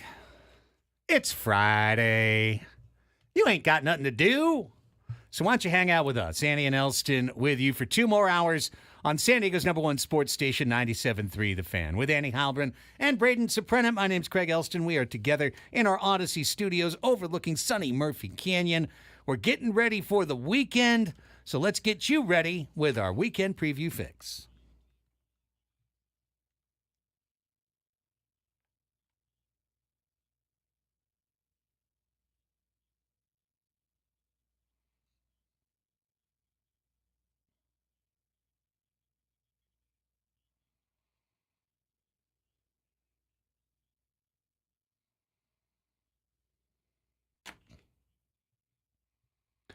Baseball's back. Literally, it's back. There's games, at least a game, happening right now, and there's new moves and new grooves going into the final 60-plus games. Let's start things off. Here's Annie with the baseball beat. All right, the A's are calling up #1 prospect and number 50 MLB prospect Jacob Wilson. Per reports, the shortstop has dominated AAA by slashing .398, .444, .639 with 4 home runs and 8 doubles. Almost a year to the day he signed his pro contract, he will reach the big leagues after 72 minor league games. The Royals released veteran reliever Nick Anderson. The right-hander is currently on release waivers. If he goes unclaimed, he'll hit free agency in the coming days. Kansas City pushed Anderson out of their bullpen last weekend when they acquired Hunter Harvey. The Reds officially signed second overall draft pick Chase Burns. Reports say that the right-hander received $9.25 million signing bonus. It's the largest signing bonus in draft history. He edges past the $9.2 million that Paul Skeens secured as last year's first overall pick. But it's possible that that record will only stand for a few days, as Burns is the first player from this year's top 10 to sign. The Padres take on the Guardians in Cleveland in a 3-game series starting tonight. It'll be Matt Waldron against Tanner Bibby. Is it Bibby? Bibby? It's Bibby. Bibby. Tanner Bibby for the Guardians. First pitch. Bibby. First pitch is at 4:10 p.m. Remember, this is an Apple TV Plus game. You've got to find it on Apple TV Plus. Rough.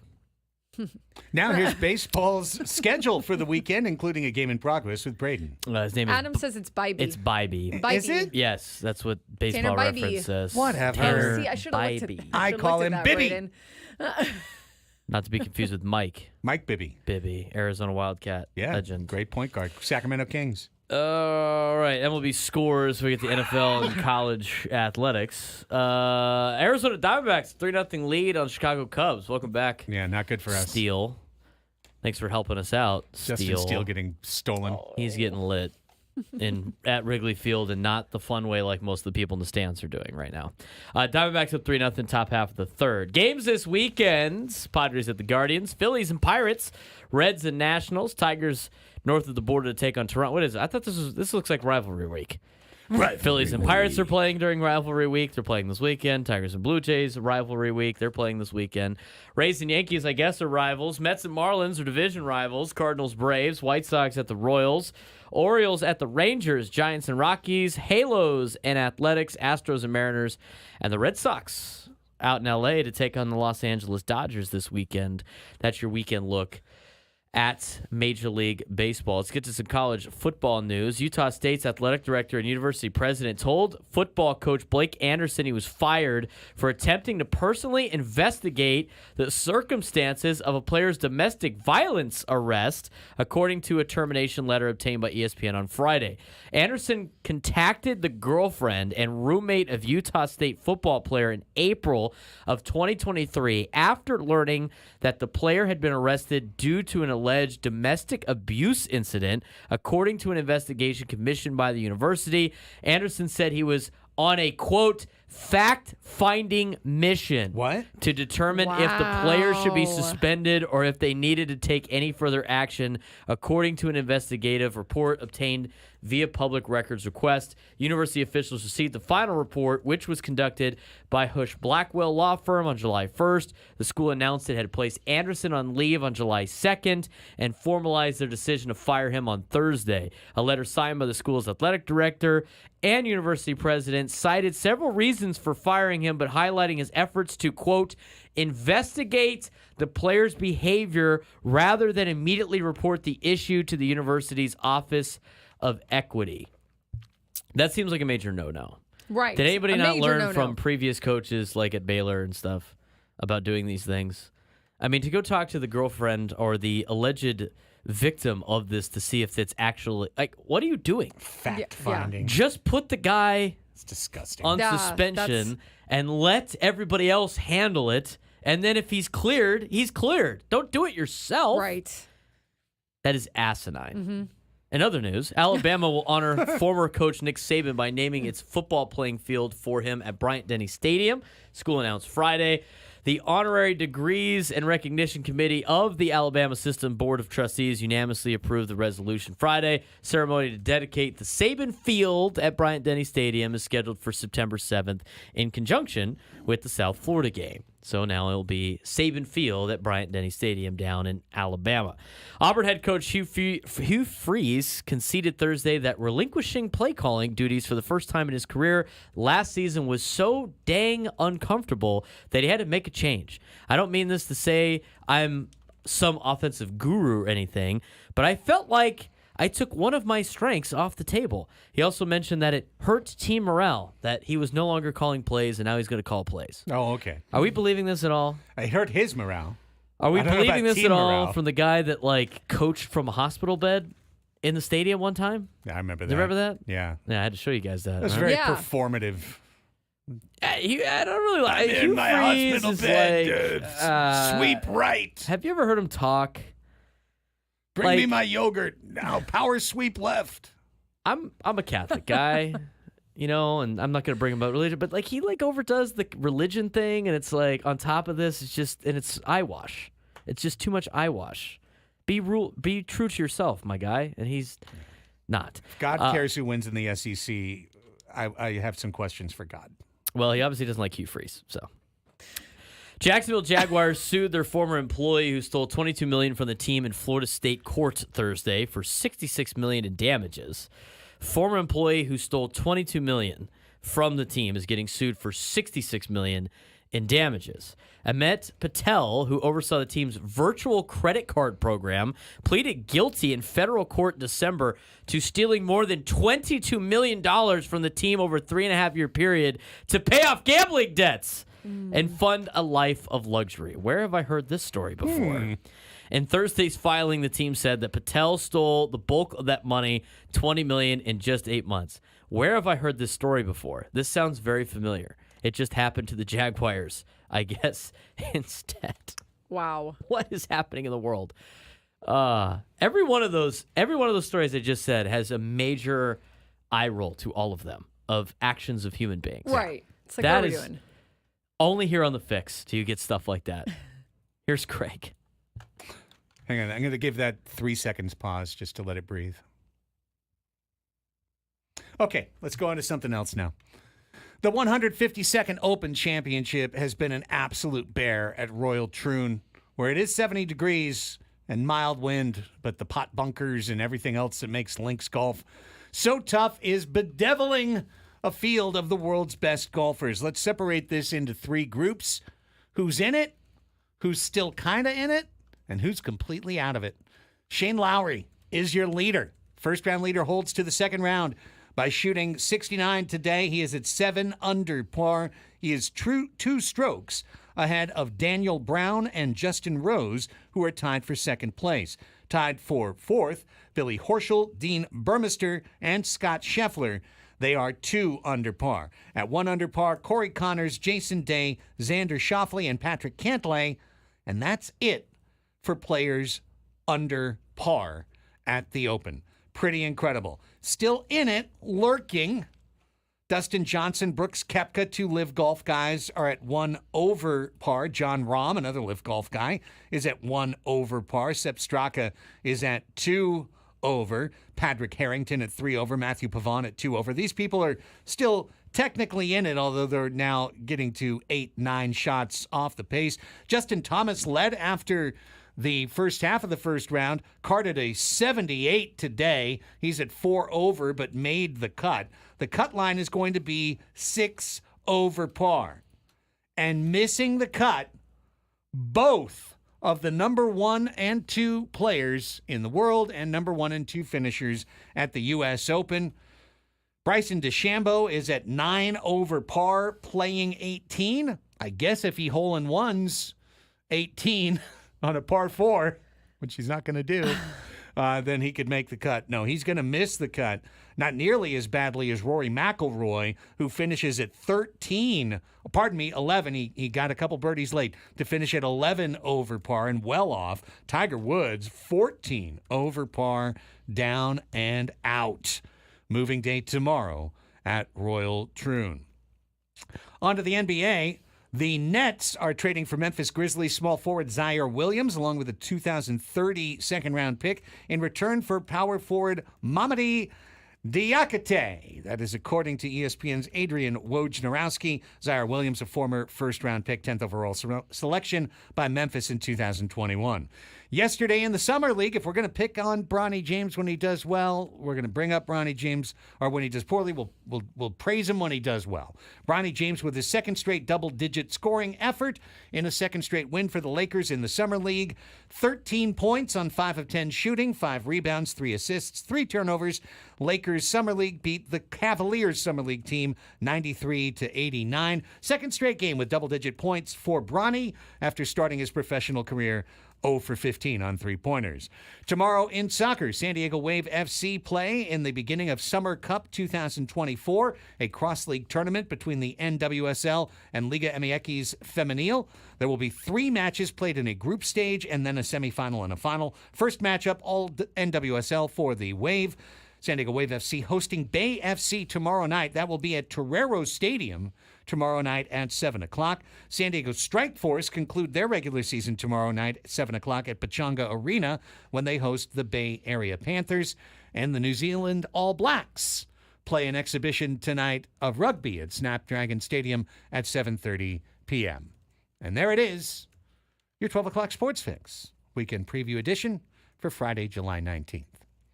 If you were listening earlier in the show, I'd like to now reflect upon my time as the PA announcer for the New Zealand All Blacks rugby team. Maybe we could play some of that, somber music. Boys to Men, Boys to Men. The end of the road. Oh, okay, yeah. End of the road. It was short-lived. Yeah, those Short-lived. players that get traded and then immediately traded again? Yeah. You're Russell Westbrook. Pretty much. Russell Westbrook's Utah career. You were Yes. signed and traded. And my career as the All Blacks PA announcer, about as long as it turned out that they asked if I could do it and then told me that the call time was literally as the show ended. I bet you we can name a Padres like that. And that I had a dress code that I had to go home and change. What was the dress code? It was black pants, white button-down shirt, Oh, wow. and sport coat. No logos. Show up to work and you got a black button down and white sports. I'd be like, well, that's White just how I show slacks. up to the radio show every Right, day. right, They're right. like, damn it, I knew I read it wrong.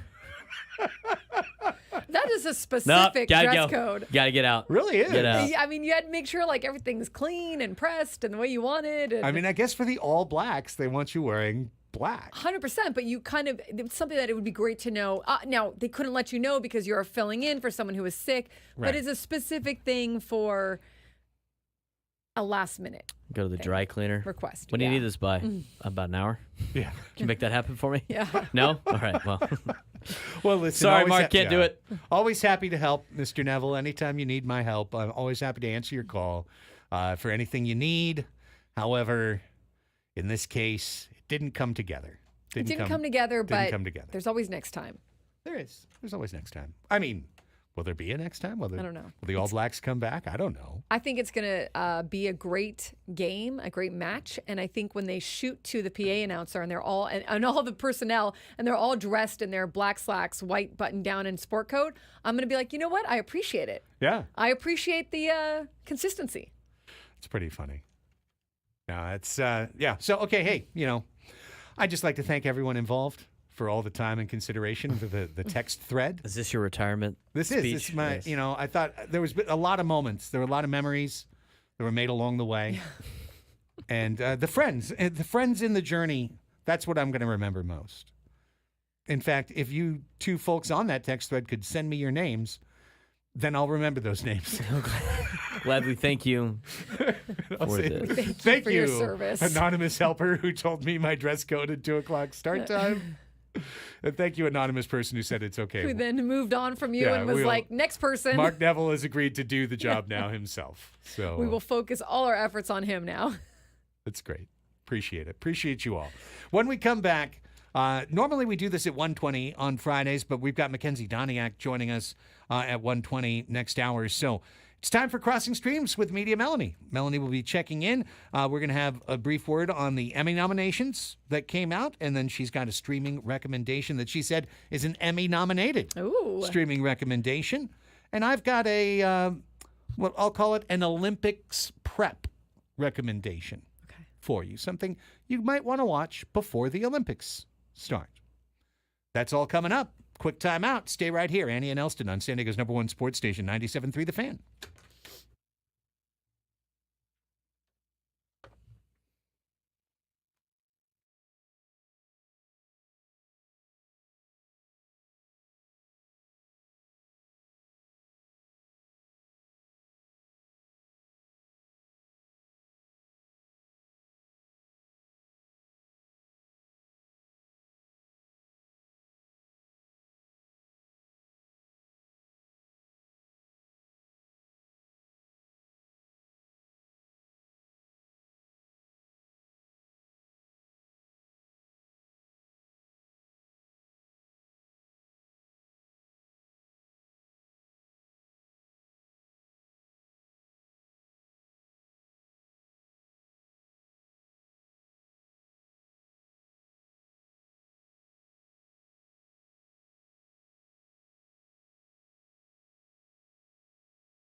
Baseball coverage on 97.3 The Fan is presented by T-Mobile. Switch to T-Mobile and you can get tons of benefits and still save on every plan versus AT&T and Verizon.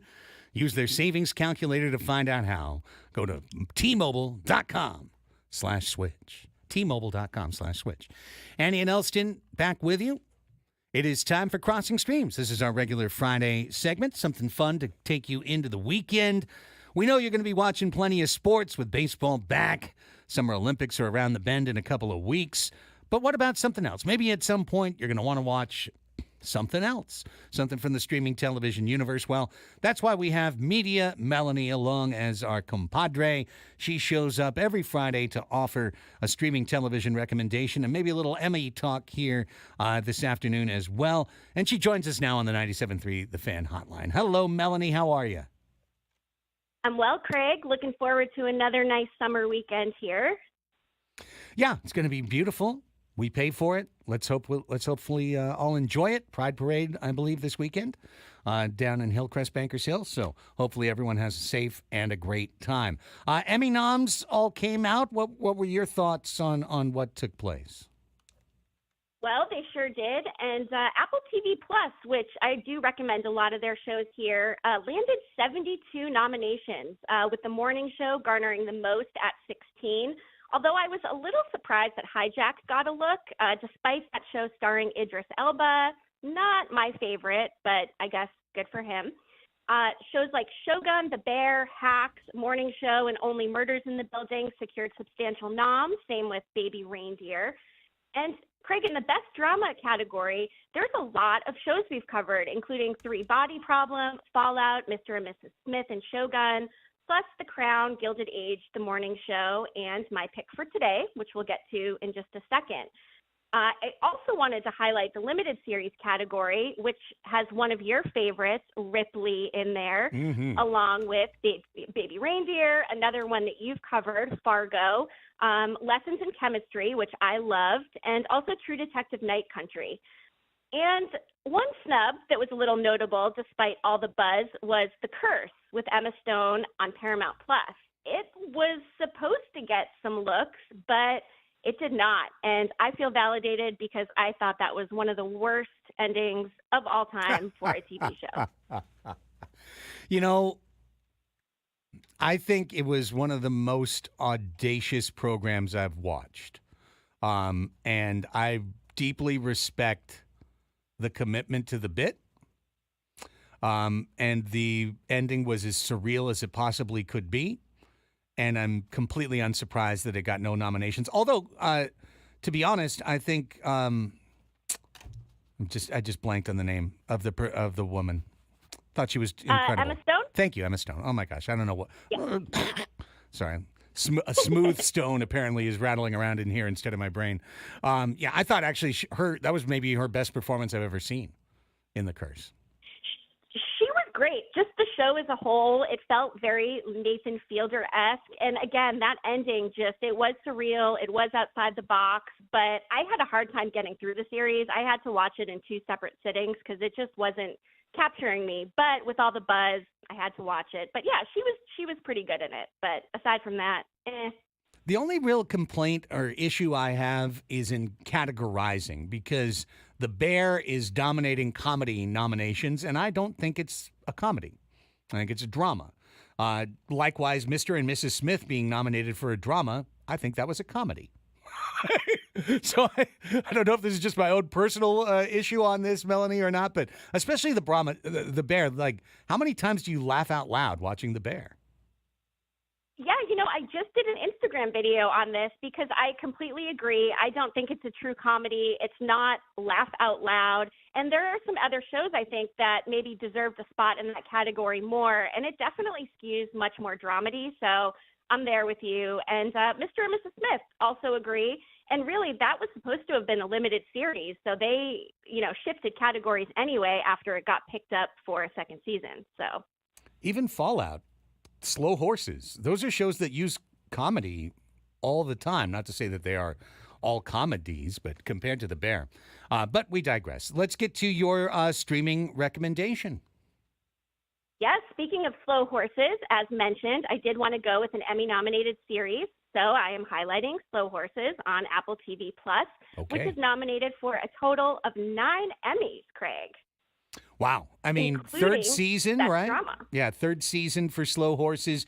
If you folks don't know, this is an adaptation of like 10 different novels that were written, and the genre is basically what would be the way to put it? The worst spies in England. Essentially, it's the Slough House is the name of this agency where all the people who have failed in previous missions, but they can't get rid of, they put them all under one place where they're supposed to basically just do no harm, like be there and do pointless things. But of course, they're always wrapped up in zany capers, and Gary Oldman is the guy who's in charge of all of them, and he's extremely funny in a nasty, sour, sarcastic, stinky kind of way. How does that comport with your take on Slow Horses? Spot on, Craig. It is definitely in that witty British spy thriller category with some strong dark comedic undertones. And as you mentioned, it is based on that Slough House series by Mick Herron. And Gary Oldman as Jackson Lamb is phenomenal. He is slovenly, he is grouchy, and he leads this defunct group of the MI5 intelligence agents who, as you mentioned, are demoted to Slough House doing boring administrative tasks until they, of course, get involved investigating these sinister plots. And Gary Oldman is, in fact, nominated as an outstanding lead actor in a drama for the third season, along with Jack Lowden, who stars as River Cartwright, who earned an Emmy nod for Outstanding Supporting Actor in Slow Horses. And a lot of the story focuses on him.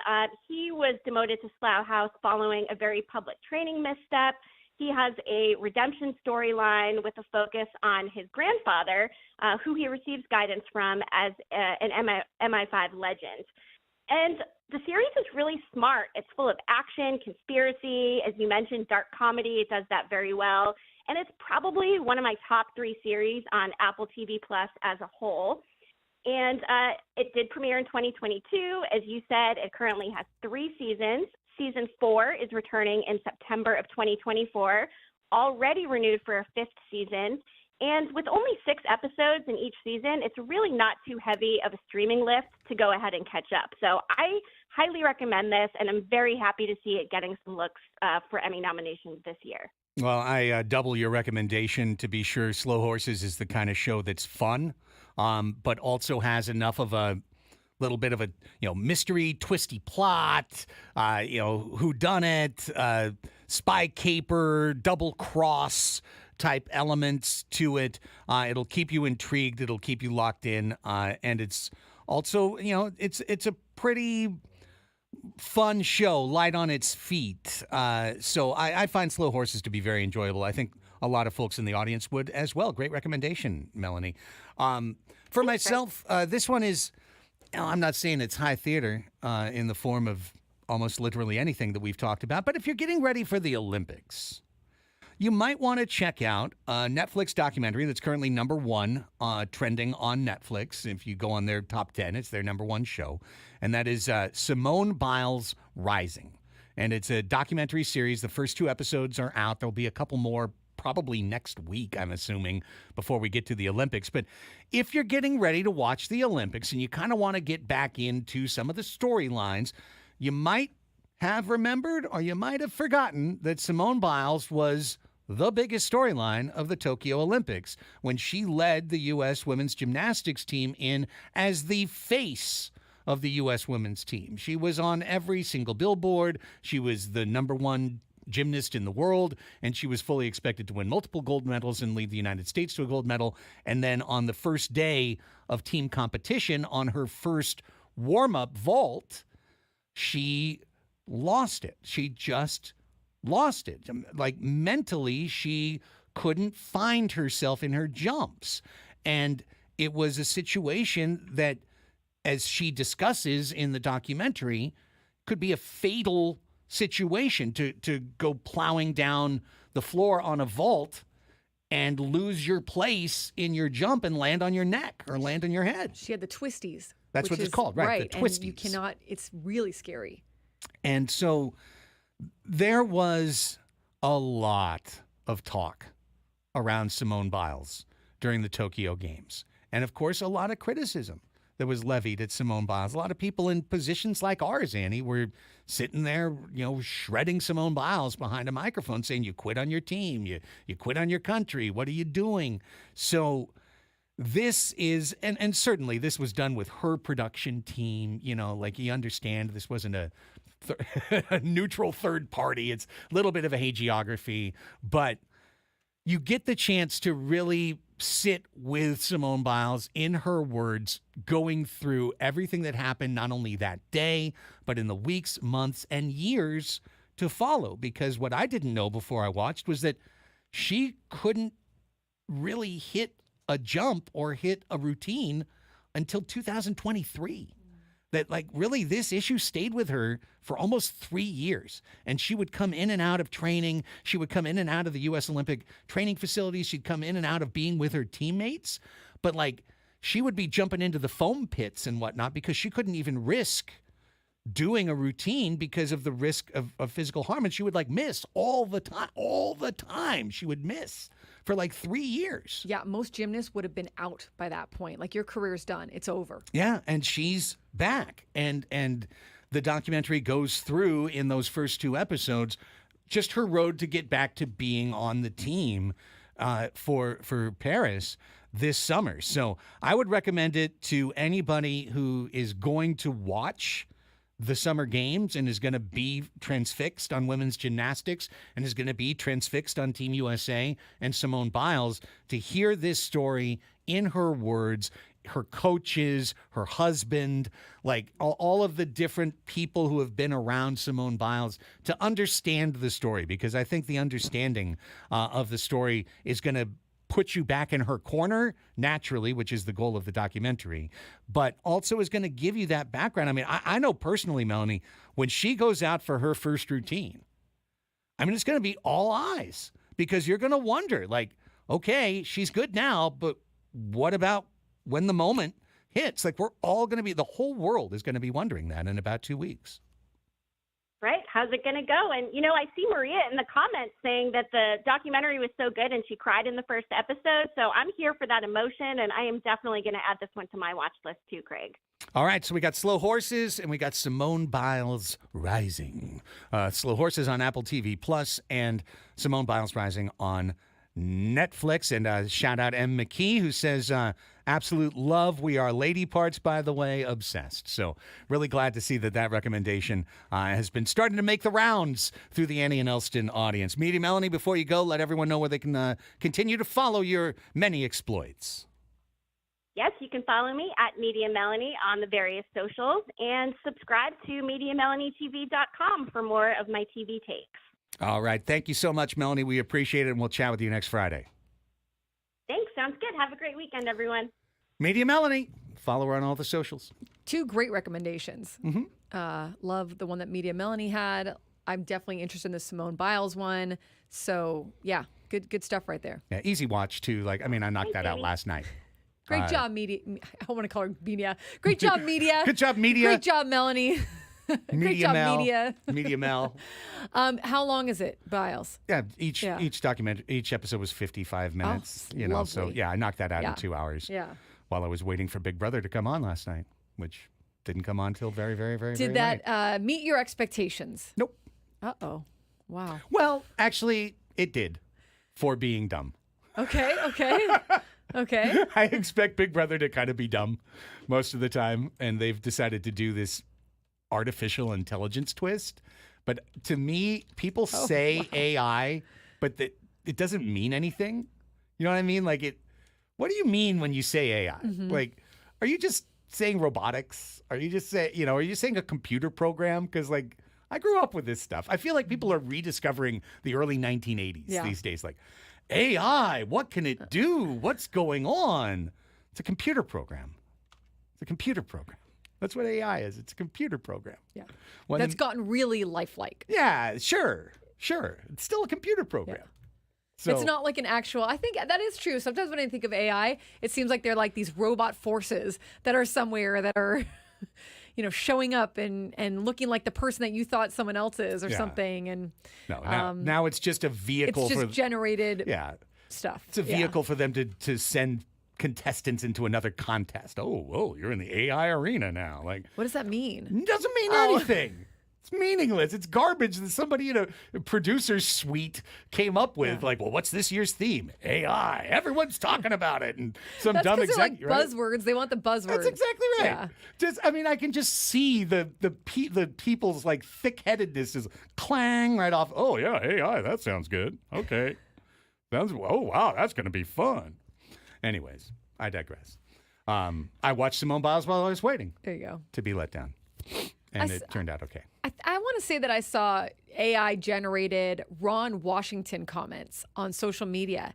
And if there were so many people falling for it, and I'm like, oh my goodness, you had to look at it. It's that MLB on fax one, you know? And yeah. But it looks like Ron and it sounds like Ron. It's got the ticker underneath and it's got everything. It looks very real. And now maybe I'm pretty sure it was AI because he was saying some egregious stuff, but it is Ron Washington, so who knows? But I'm like, oh man, now viewers are going to have to discern, on a quick glance, where's this coming from? Is this AI or is this the real thing? Right. Yeah. Well, they haven't replaced us yet. Adam, don't get any ideas. When we come back, it is time for the match game. Yeah, it's a 2-match game week this week here on Annie and Elsten. And Adam Klug is back. We're going to track down On the Reg Greg. And we are bringing you the match game. So what that means is we need 2 contestants. We need 2 contestants because you 2 will be going head-to-head to try and qualify for our end-of-the-month grand prize drawing for a trip to Rio, Las Vegas, including a 2-night stay, dinner for 2, and a day bed at the Rio pool. So give us a call now, 833-288-0973, 833-288-0973. We will collect 2 contestants, and you'll go head-to-head against our all-star celebrity panel after this timeout. It's Match Game 97.3 on San Diego's #1 sports station, 97.3 The Fan.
The Rio Las Vegas is back. New ownership, newly remodeled rooms, 4 sparkling new pools, and a brand new food hall. All ready for you now on your next Vegas escape. Beyond the expected, beyond the strip, beyond your wildest dreams. Rio Las Vegas, the rhythm of Vegas. Book now at riolasvegas.com.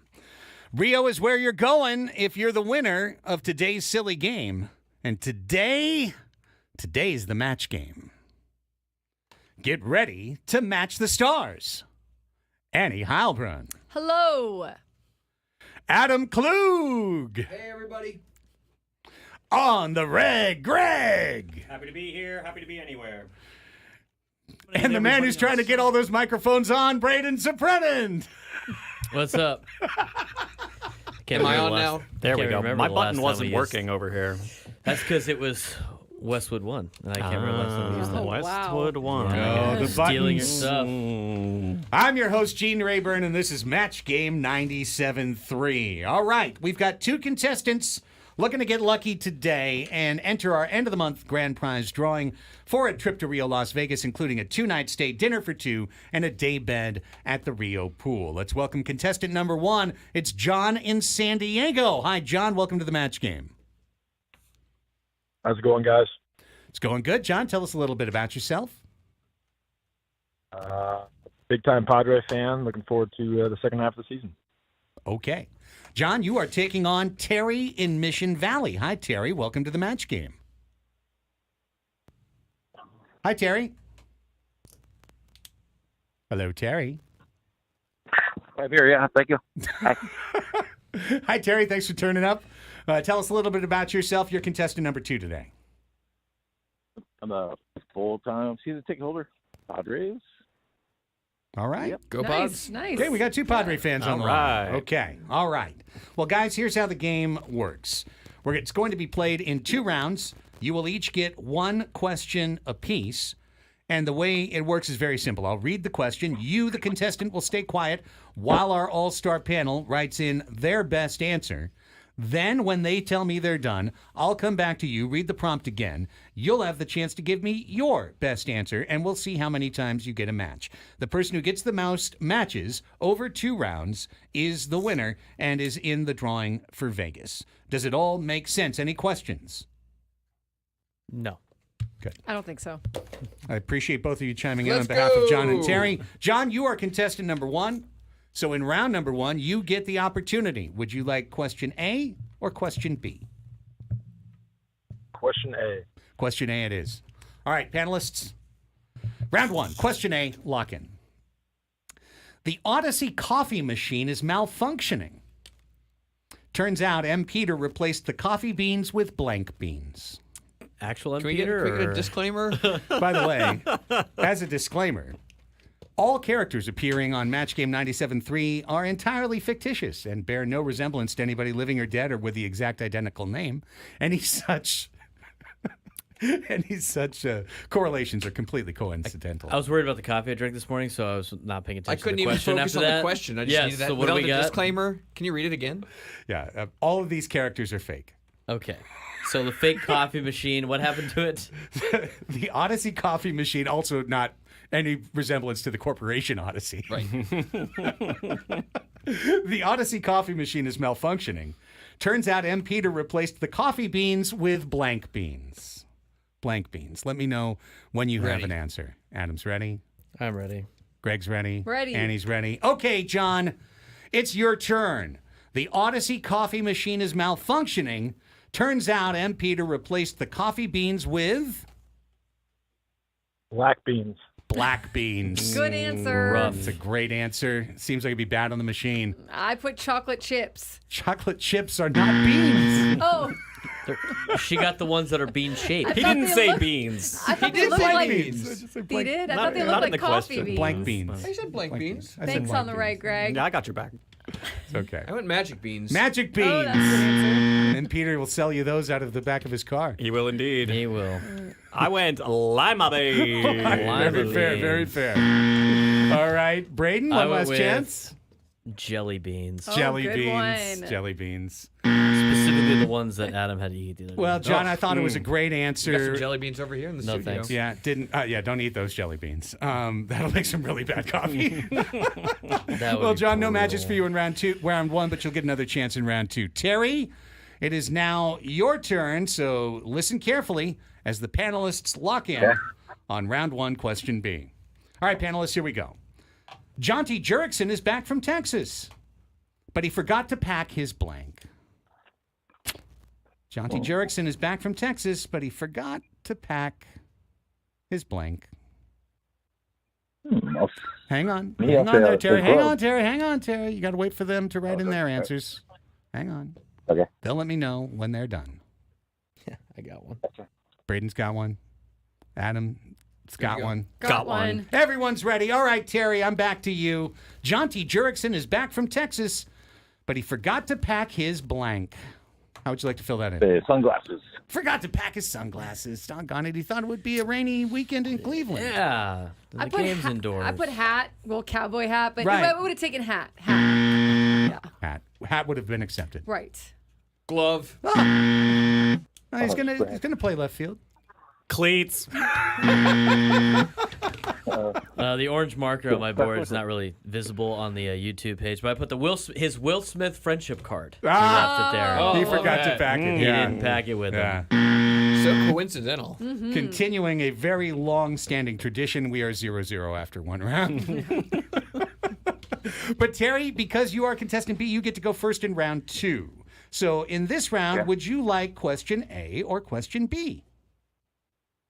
Question B. Question B it is. All right, panelists, I'm expecting your best effort. Let's go. Lock in. I've been giving my best effort. You have been. I know. I know. Trying my best here. Try it even harder. Full-sized Freddy was a chunky baby. How chunky was he? Thank you. You're welcome. I'm you glad so some much. of us are paying attention, giving the best effort. Craig. Gold star. That's right. Fired up. Ready to go. Full-sized Freddy was a chunky baby. He wasn't delivered by Stork. He was delivered by a blank. Seagull. Hey, hang on, Terry. You gotta wait for them. Do it again. Gotta wait for them. Jeez. Wait. Hold. I repeat for the panelists. Full-sized Freddy was a chunky baby. He wasn't delivered by a stork. He was delivered. Braden's ready. I'm ready. Adam's ready. I'm ready. Annie's ready. Greg is Greg ready. is ready. Terry, now we're ready for you. Full-sized Freddy was a chunky baby. How chunky was he? He wasn't delivered by a stork. He was delivered by a... Seagull. Gulliver. Gulliver the Seagull. Gulliver, who is a very large-sized seagull and I should have went with possibly a mascot. a midwife. But he was delivered by Santa. By Santa. Yeah. Okay, all right. I know this is Great purely Christmas coincidental in this whole full-size Freddy thing, but I went delivered by a troll with Max Muncy in parentheses. Max Muncy is a troll. He is. Greg? And a Billy Bear. I put by wheelbarrow. That'd be but good. is it barrow or barrel? Barrow. All right, nice. Barrel. Wheelbarrow. I put a moose. By Moose. A moose. Mariner Moose brought him by. Marin Moose.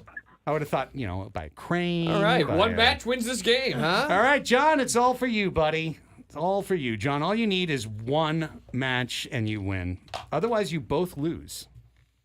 That's rough. And nobody qualifies. That's There you rough.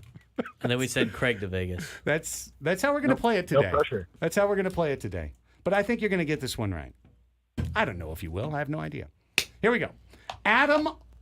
Awesome Adam, went to Vegas. Awesome Adam went to Vegas, but he picked a cheap hotel. How cheap was it? It was so cheap, all the guests had to share a blank.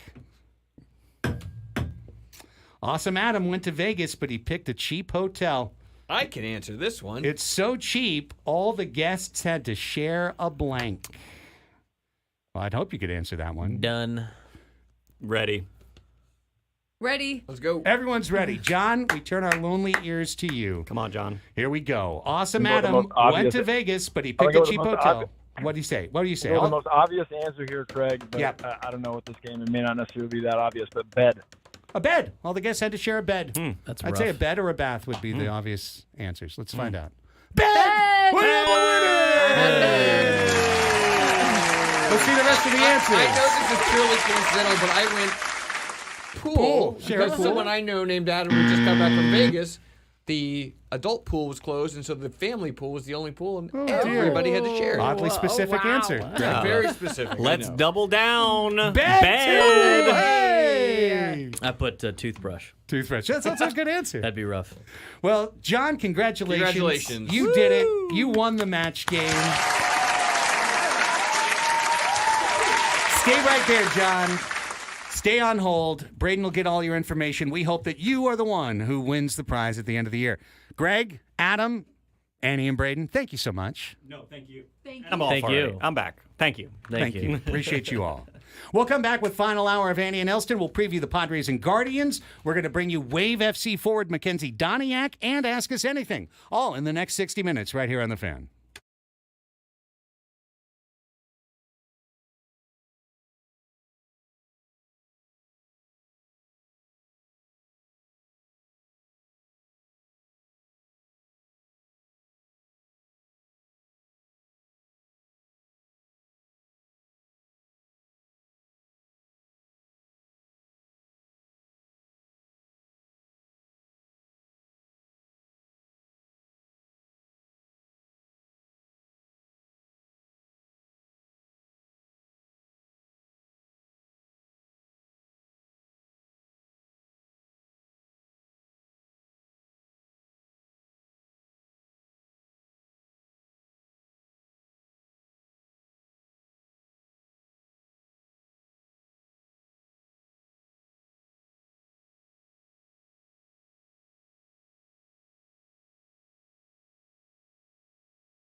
Back with you for the final hour of the week.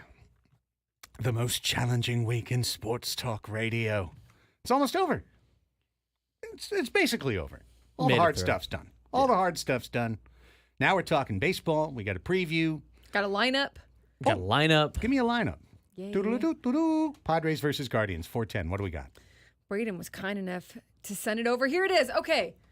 Luis Arise. Some thought he might start on the injured list. No. Luis Arise back in the lineup, leading off. He is your DH. Nice. Wow. Jerkson Profar hitting second. Jake Cronenworth, he's at first, hitting third. Manny Machado in the cleanup spot. He's at third. He's at third. He is at third. Thank you. Xander Bogaerts playing at second. Jackson Merrill. David Peralta back in right field. Interesting. Yep, hitting seventh. Ha-Sung Kim hitting eighth at shortstop. And Kyle Higashioka, your catcher, hitting ninth. Your starting pitcher, Matt Waldron. You know what's funny? I look at this lineup and it's like, this lineup looks pretty good. It is. You look at the lineup, you're like, this looks like a good lineup. Second best batting average in the league. They do have their other offensive stats I'm not sure are as pronounced as that one, as high. Correct. They're not. Okay. Correct. But the batting average is there. So Tanner Bybee. By Bybee. B. Bye, B. Although he has their starting rotation is pretty good for the Guardians. The last two starts he's had, he's let up 4 earned runs. One of those, he went 4 2/3 innings. The other one, he went 7 innings in June, the month of June. He had a 2.86 ERA. He let up 9 runs over 28 1/3 innings, so pretty good June. But, let up 4 runs over his last 2 starts. Well, let's hope that that's a sign of things to come. Matt Waldron was not anyone's thought after Game 1 to be starting Game 100 and starting the first game after the All-Star break, but I think the Padres are sticking with something that they've discussed earlier, which is that when Waldron goes Game 1, it helps them hold their cards a little bit longer in terms of pitching strategies against key hitters. So that allows Cease then tomorrow to have a little bit of the element of surprise on his side. I think some of that is at least a little bit overcooked in terms of trying to find edges. Nonetheless, it is Matt Waldron today against the Cleveland Guardians. Now, you think that's a good lineup, and I agree. Imagine that lineup, but you put in Toddy. Yeah, I was just going to say that. You feel Toddy's presence gone. Yeah. That lineup, you look at that with Fernando Tatis Jr., it's good. We've never had the whole picture this year because at the beginning of the year, Bogaerts was hurt or was bad and Machado was hurt. Mm-hmm. Then he goes out. We trade for a rise. Like those things happen right next to each other, right? We trade for a rise, then Bogaerts immediately gets hurt. So then we saw the lineup without Bogaerts for the longest time. Then we saw it without Bogaerts and Tatis. Now Bogaerts is back, but we haven't had everyone, including a rise, in the lineup at the same time, other than maybe a game, 2, 3 games. Mm-hmm. We haven't had that lineup the whole year. Yeah. It would be great if they can stay in contention, and you get Fernando back, and you've got your full lineup back going into September and going into hopefully what will be a playoff run for them. That'd be a good time as any. So now let's take a look at this weekend's opponent. You're going to get to know the Cleveland Guardians, and if you haven't paid attention to the Cleveland Guardians all year, well, who could blame you? If you're a National League fan, you probably haven't seen much of the Cleveland Guardians. They're not exactly a team that finds its way onto national telecasts very often either. However, they're pretty darn good. 58-37. They have the best record in the American League right now. They are 93.5% playoff odds to make the postseason. 10% chance to win the World Series right now, according to Baseball Reference. Wow. Pretty impressive. I'm just curious. What do they give the Padres? I'll let you know. Sorry. Now I'm going to make you X out of your page. I didn't know if it was all on one page. No. Well, on Fangraphs, it's all on one page. Baseball Reference right now gives the Padres a 44.5% chance to make the postseason and a 1.1% chance to make the World Series. If they're only giving a 10% chance to the Guardians. Yeah, it's hard to win the World Series. Yeah, exactly. 10% is a really high chance. And the Padres have a 1% chance. 1. Yeah, you're right. 10% when you consider it being the actual championship, right? Okay. Yeah. All right. Yeah, they've got good odds to make it to the final. But yeah, to make the postseason, it's almost a lock for the Cleveland Guardians. Something to note: the Cleveland Guardians are led by a first-year manager. Stephen Vogt was a catcher in baseball. Oh my God, he is their manager. 2 years ago. He was a catcher in baseball 2 years ago. That's right. And he is a first-time any level manager this year. And he's led them to a 58-37 record. That's very, very good. I mean, he should be the American League Manager of the Year. Probably. Kind of like a Skip Schumacher last year. Yeah, absolutely. So very impressive. And also sort of a sign of the times that these days when it comes, Going younger with the managers, Yeah. kind of like NFL-esque.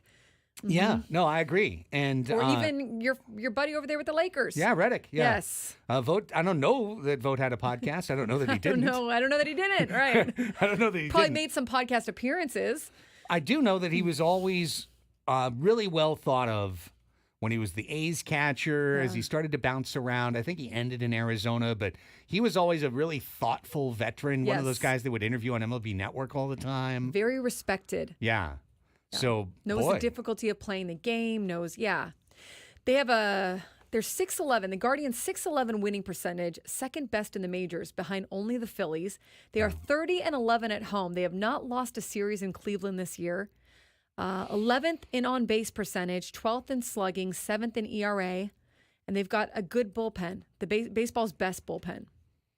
So that's the simple thumbnail is right there.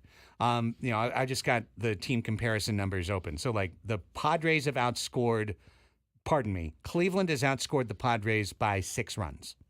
They've basically had the same offense this Okay. year. 454 runs for Cleveland, 448 for the Padres. Of course, the Padres have played more games than anyone, so you do have to keep that in mind. Cleveland is not a real power team. They are 10th, though, overall in home runs.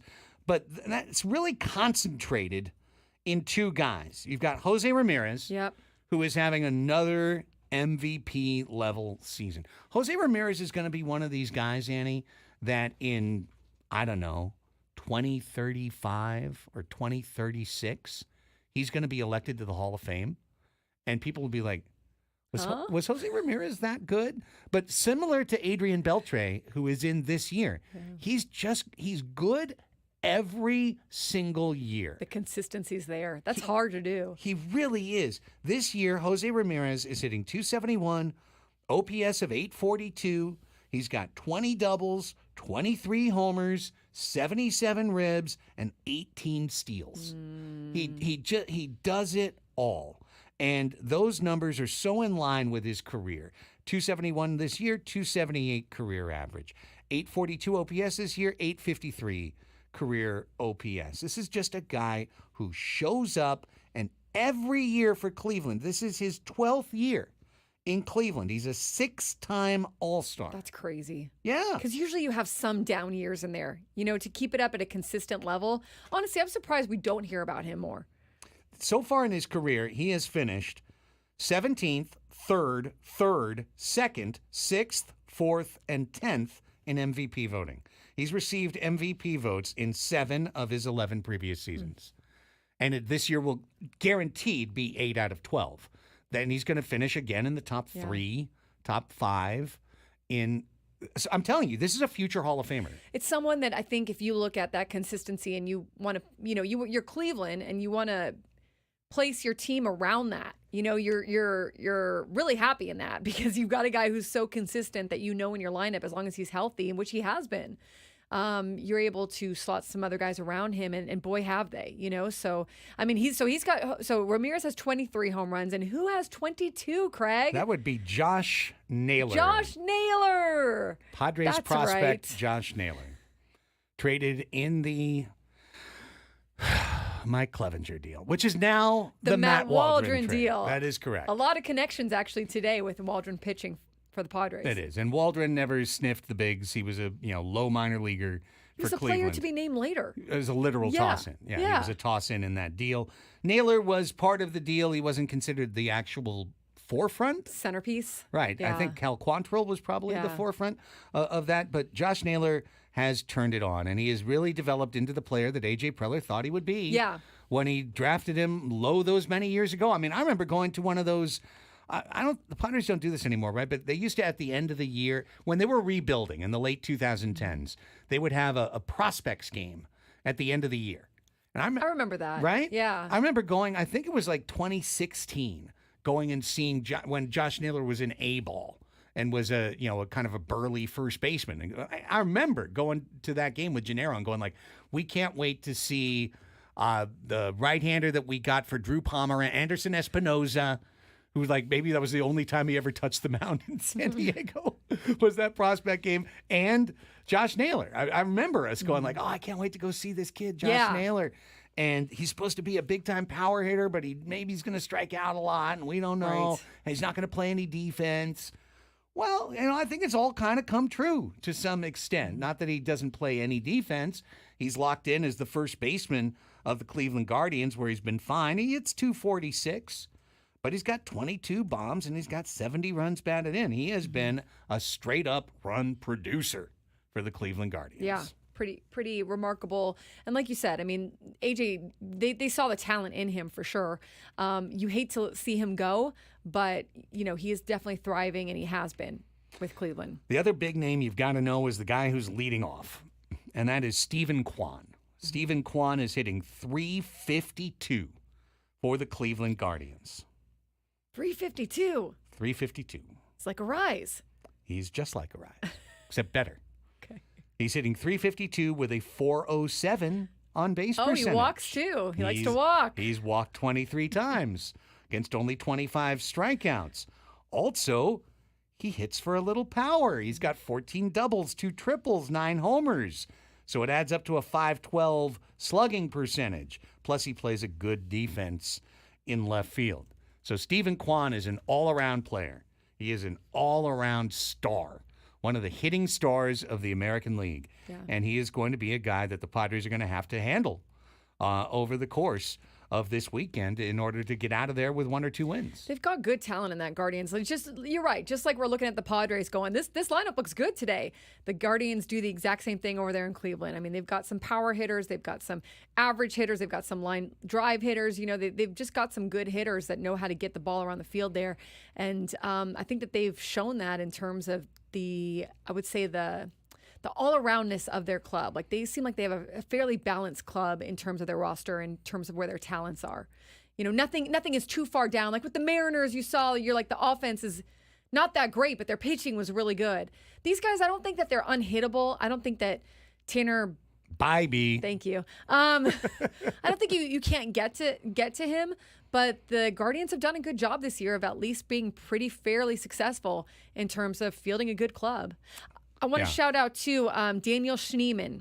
Schneemann, San Diego native, 2015 All-CIF San Diego section selection for Bonita Vista High. He was a standout there. The Cleveland Guardians drafted him in the 33rd round of the 2018 MLB draft, and then he made his debut earlier this year in June. So little San Diego connection there as well for anybody who might remember him at Bonita Vista.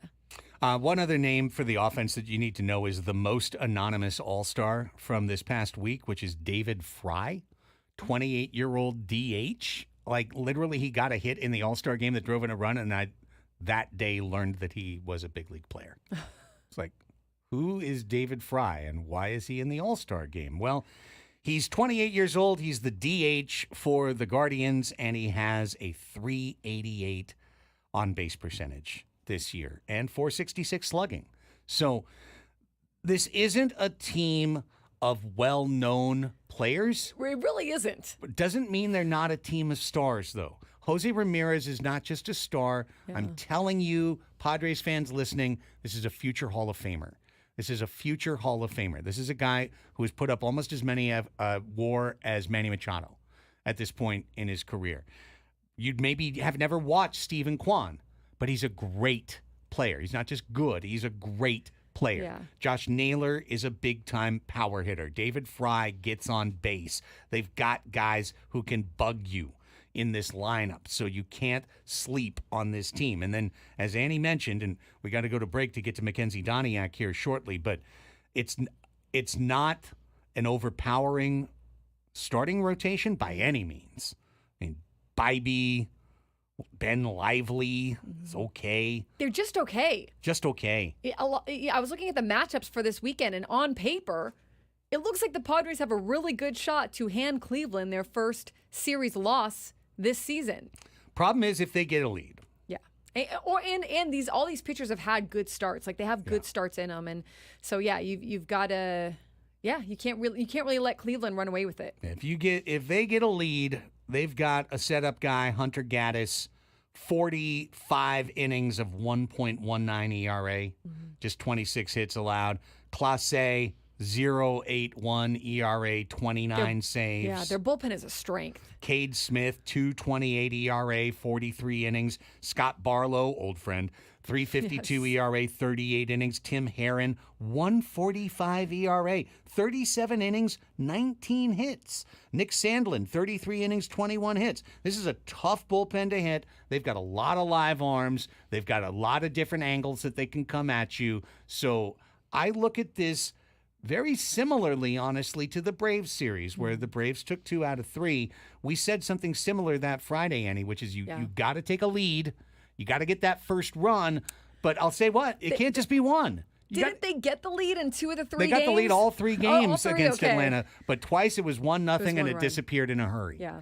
So that's the difference. You got it. This team's offense, the Padres' offense, has got to get it back going.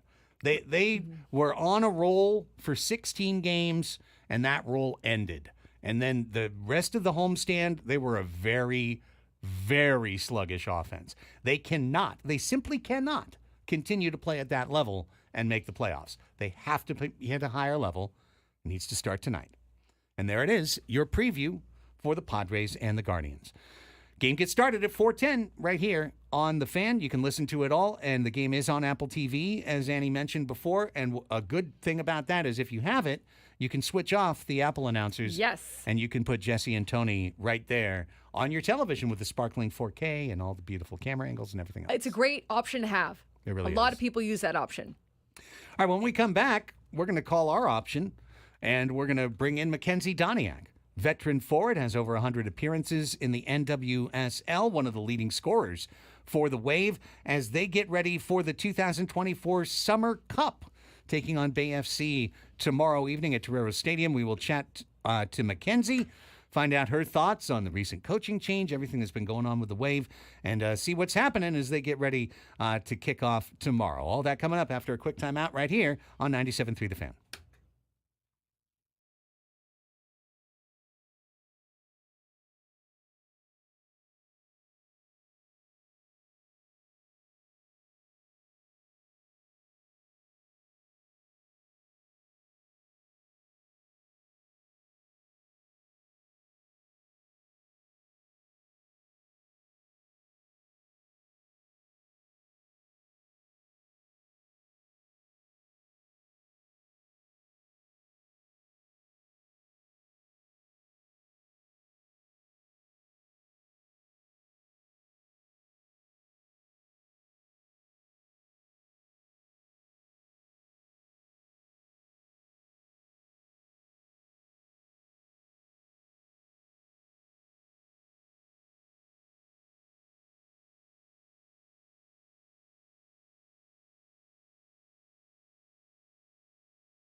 124 on the Fan. Welcome back, everybody. Let's welcome in a special guest on the 97.3 hotline here on Annie and Elsten. We are thrilled to have her on the show, co-leading scorer with 3 goals this year for San Diego Wave FC. Veteran who's appeared in more than 100 games in the National Women's Soccer League. Mackenzie Doniak is joining us on the 97.3 The Fan hotline as the Wave get ready to begin the Summer Cup tomorrow at Torero Stadium taking on Bay FC. Mackenzie, Craig and Annie here with you in our Odyssey studios. Thanks for your time today. Hi, thanks for having me. Well, the pleasure is ours. Let us know. It's been a little bit of an off time here for the Wave. Before we even get into anything else, just what's the mood right now in training?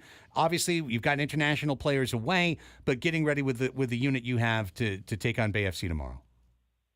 Yeah, I think we're very excited. I think it's such a great opportunity for a lot of us.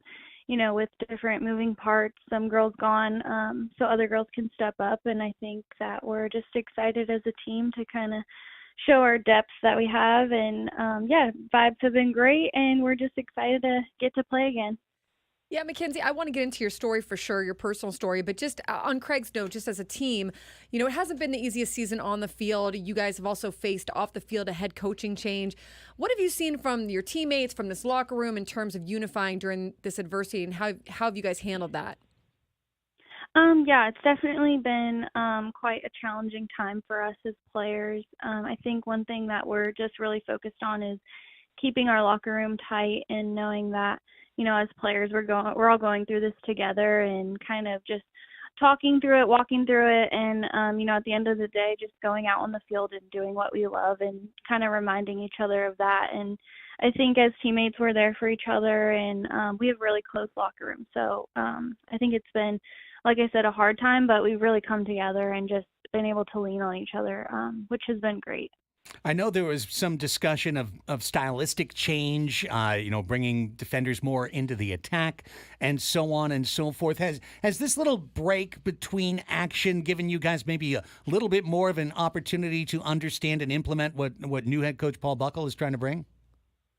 Yeah, definitely. I think, he adds a lot of freedom to a lot of us. I think we feel like, he trusts our abilities, and I think he's come in and, allowed us to play more freely, and I think that just includes attacking more. And obviously we need to, put the ball in the back of the net at the end of the day, and I think that that's something that we as players know. And so to be able to go out and train freely, that has been really helpful. So I think we're excited to hopefully prove that, that's something we've been working on, and so hopefully we can prove that tomorrow.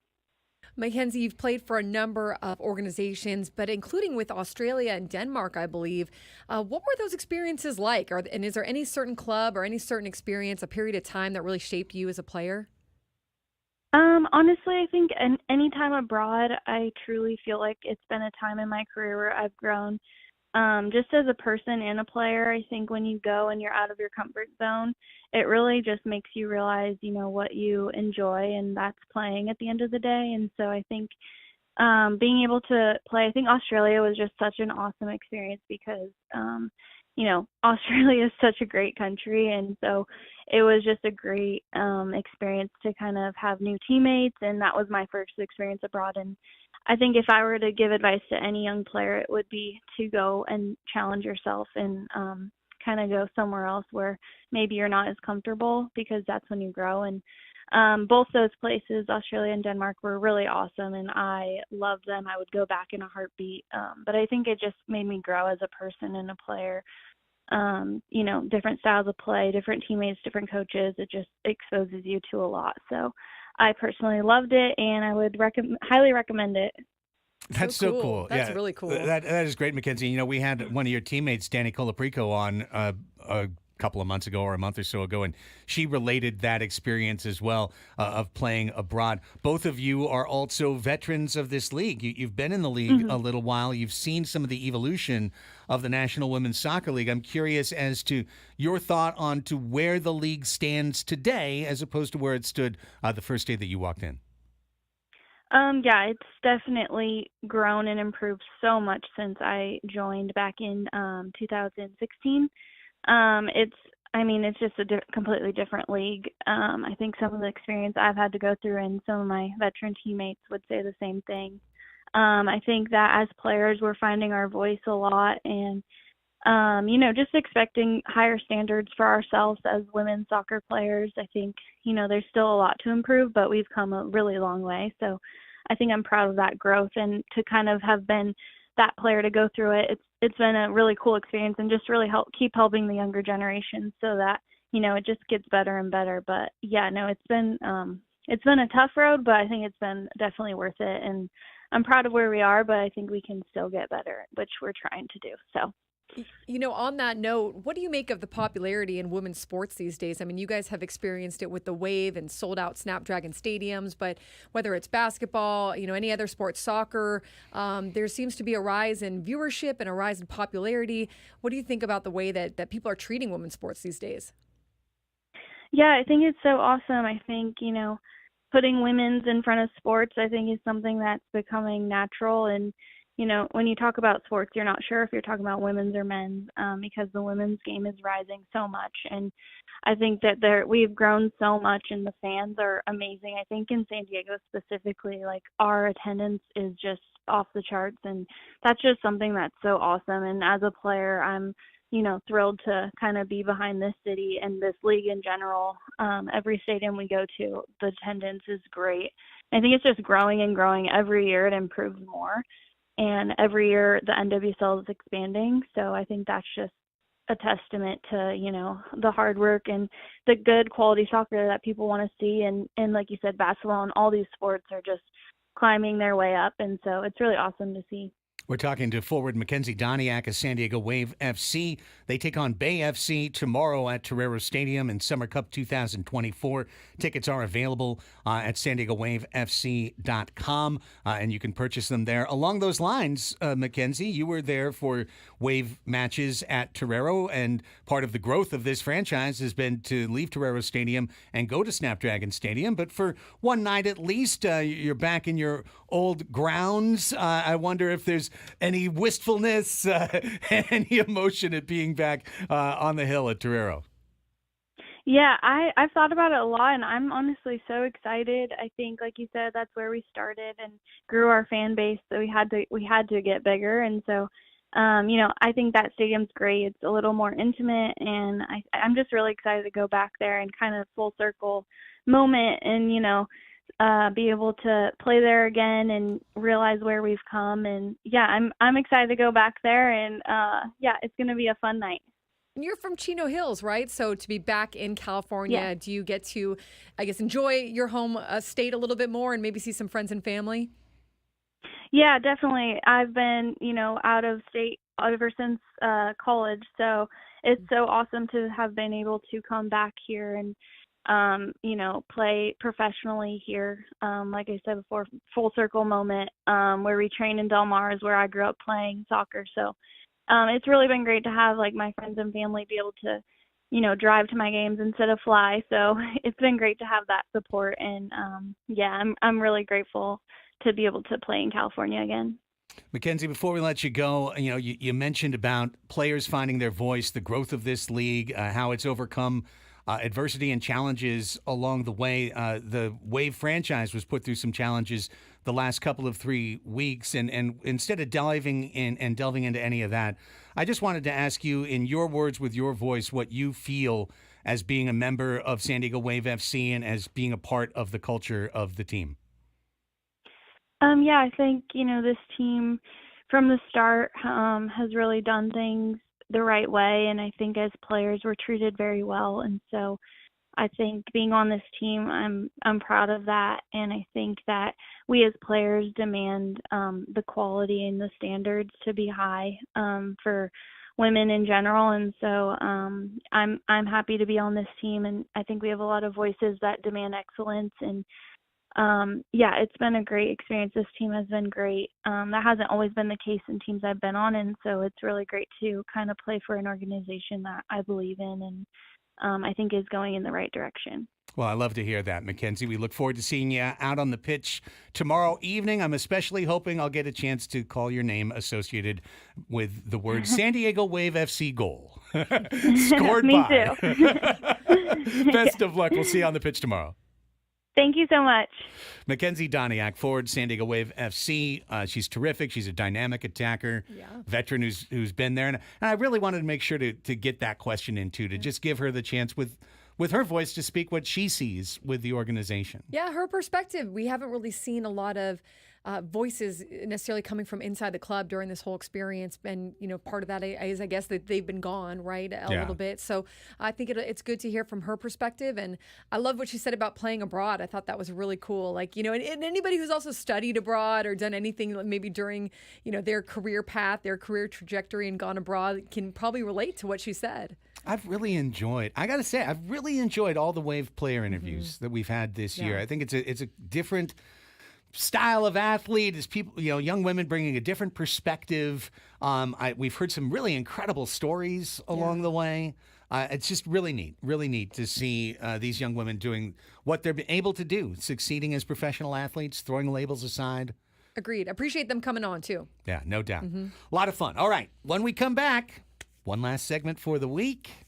Rubbing my hands in anticipation of sliding down the back of the dinosaur a little bit later. However, we've got a chance to get you in on the action now with Ask Us Anything. That's our end of the week, end of the show, catch-all, call-in segment. Give us a ring, 833-288-0973. Call now, 833-288-0973. We're giving you more time than usual. You've got 15 minutes to call the show. Oh, wow. 15 minutes. Between now and 1:50 p.m., give us a call, 833-288-0973, and we'll take your call. It's a Friday. It's good for it. All we got to do is ask you to ask us a question. That's it. That's the only stipulation we have. Come in with a question. Ask us something. Ask us anything. Literally, ask us anything. 833-288-0973. Give us a ring. We'll take your questions in the chat as well as we wrap up a week of Annie and Elsten after this time out on 97.3 The Fan. Yabba dabba do.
Well, we wrap up the week of Sports Talk Radio, the most challenging week.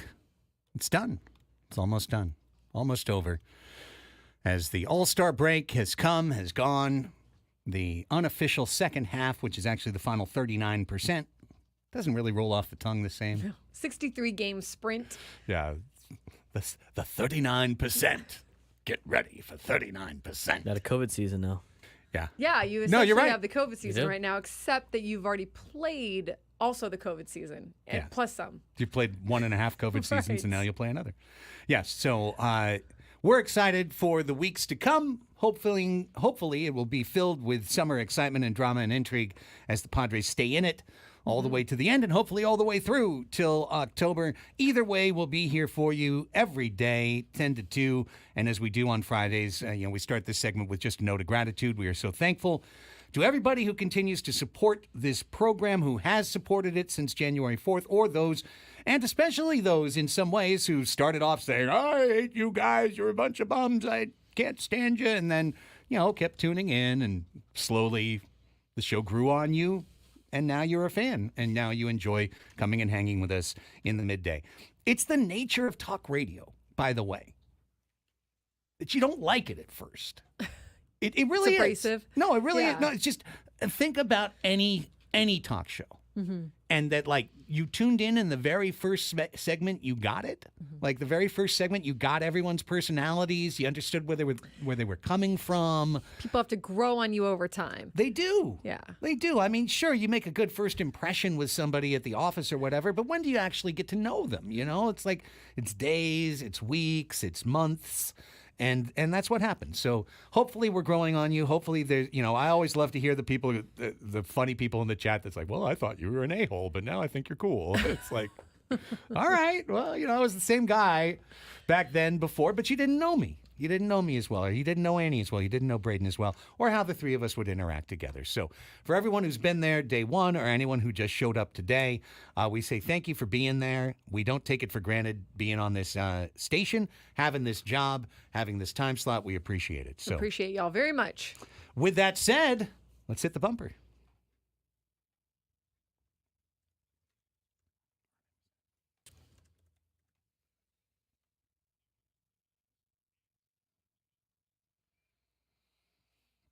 There we go. Ask us anything. We told you had 15 minutes to call the show. That time is down to 5 minutes. You got 5 minutes to call the show. So you can still call 833-288-0973. Call now, 833-288-0973. Mario called. He's in San Diego. Hi, Mario. You're on with Annie and Elsten. Ask us anything. Mario. Somebody else picked up the thing. Hang on. Luigi, Mario. Let's try it again. Let's try it again. Hi, Mario. Nope. The phone's not locking in for some reason. Makes Let's try it this time. Okay. Now try it. Try 3. Mario. Luigi. Bowser. Koopa Troopa. It's me, Mario? Mario. Just going to keep naming people from Mario Kart until I... Well, Peach. it's over. Koopa Troopa is my favorite from Mario Mario's Golf. gone. He's made It's it to the over. next level. We're having some serious. Found the princess we're having and some he's outta serious here. Internet issue. Oh, let's try it again. Leveled out. Okay. I don't know who this is. Let's just find out. Hello, caller. You're on the air. Ask us anything. How are you? Oh, I'm all right. I have a question. So with the Padres needing pitching, I heard, I listen to this station all the time, and somebody had suggested picking up a Trevor Bauer, and the hosts that were listening or talking that day blew that idea out of the water like it was the worst thing in the world. And I don't understand that logic. This guy was pitching at an extremely high level for the Dodgers, and got some trouble. He was cleared of that trouble, and yet he's pitching in Japan or somewhere else. What would be the risk? We'd probably get him for peanuts, and if he could come back to the form that he had, I see nothing but upside. So I'm not understanding why we'd be so afraid to bring a guy like that in. Yeah, I know. We have had this conversation multiple times, Anthony, and the reason is because the situation hasn't changed at all. When you say what you said, you're creating a narrative that it seems intact, but it's not. when you say he was cleared, he's not going to jail. However, MLB did its own investigation. There wasn't just one case. And that player, who I don't really like talking about very much, has issues that go beyond a court case. Mm-hmm. So all you need to know, anyone who calls us every single week to ask about this player needs to know. All you need to know is that there are 30 teams in Major League Baseball, each of whom hires 5 to 6 starting pitchers on their team every day. This is a multi-billion-dollar business where people's careers are changed on the drop of a hat, and every decision is critical. And all 30 teams have made the same decision for 2 years with this player, which is not to hire him. So if that is something that you cannot understand, just recognize that 30 teams have all come to this decision. Not in collusion. They have independently come to this decision. Well, I need a bat. You want to pick up Robinson Cano? He's doing well in the Mexican League. Sure. Right. That's our standards. You want to do get really a well in the Mexican League. Julio Urias is available. He's available. You know? He was just pitching at an elite level. Anyways, here's Johnny in San Diego. Hi, Johnny. You're on with Annie and Elsten. Ask us anything except that. We already got hey, through that. it's Johnny Churro. What's up, Johnny Churro? I owe you guys an apology for language on air the other day. Well, you know, Johnny. It happens. We've moved on. Hey, so did you know that he's actually saying it's Sume, not it's a me, Mario, which is Japanese for super. Is that true? I saw that on really? social media, but is that true? Why would he be saying that? Not it's a me, 'Cause Mario? it's Super Mario. Super So Mario. He's saying it in It's Japanese? And he's... It's made me. in It's Japan. me, Luigi. I can see that. It's Okay. me means super. It doesn't ring the same to me, but I could see it. Okay. Not much of a question. Sorry, guys. No, Johnny, Sorry. we still love you, babe. I mean, you know. No, Johnny's right. The video game. Yeah, Johnny's right. It could be this, maybe. Okay. Isn't he Italian? Yeah, of I mean, course. it's supposed to be. But Luigi. they're it's the me, Italian plumbers, Luigi. is what they are. Yeah. Japanese, It's the Italian, me, I don't Mario. know. Okay. Johnny, you're the best. Have a great weekend, man. You too, guys. Here's Kevin in Santee. Hi, Kevin. You're on with Annie and Elsten. Ask us anything. Down that rabbit hole that looks like you just went down again with you know who. But let's talk about Soriano. Back. He's talking about the dude in the Angels. Oh, Jose Soriano? Yes. Possible trade target? Yes. Throw in Kevin Pillar. And don't forget Estevez. Don't forget the reliever Estevez. Hi, listen, I'll say to everyone, just like I said to you guys, I think the Angels are a natural trade partner for us. I mean, It would make sense, yeah. I'm sure they are also a natural trade partner for several teams. That's the thing. The Angels are kind of in a fortuitous position, right? Where they get to go, who's going to give us the most? Who's going to give us what we want? Because they've got a few targets that at least a handful of other teams seem like they would like. Yeah, no, for sure. I mean, Tyler Anderson, you're not going to get a ton on the market for Tyler Anderson. You're not going to get a ton on the market for Jose Soriano.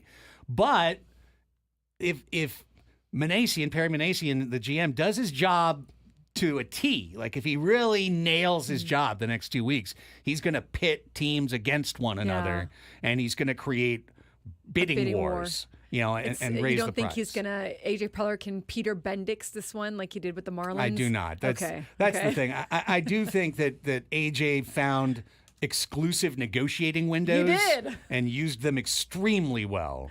He did. But frankly, there's no exclusive negotiating windows from here to July 30. Yeah. There's every team is in it. Every team wants it. So the Angels would be idiots to only take the Padres call. This is Liars season. It is. Liars month. No, that's a great way Liar, to liar, put pants it. on fire. Liar, liar, pants on fire. All right, well, coming up next, any questions in the chat? Let me just double check. Nope. Matt, Well, what's that? What are you going to do with your night now that you're not PAing. Great question. It's a great question. Nothing?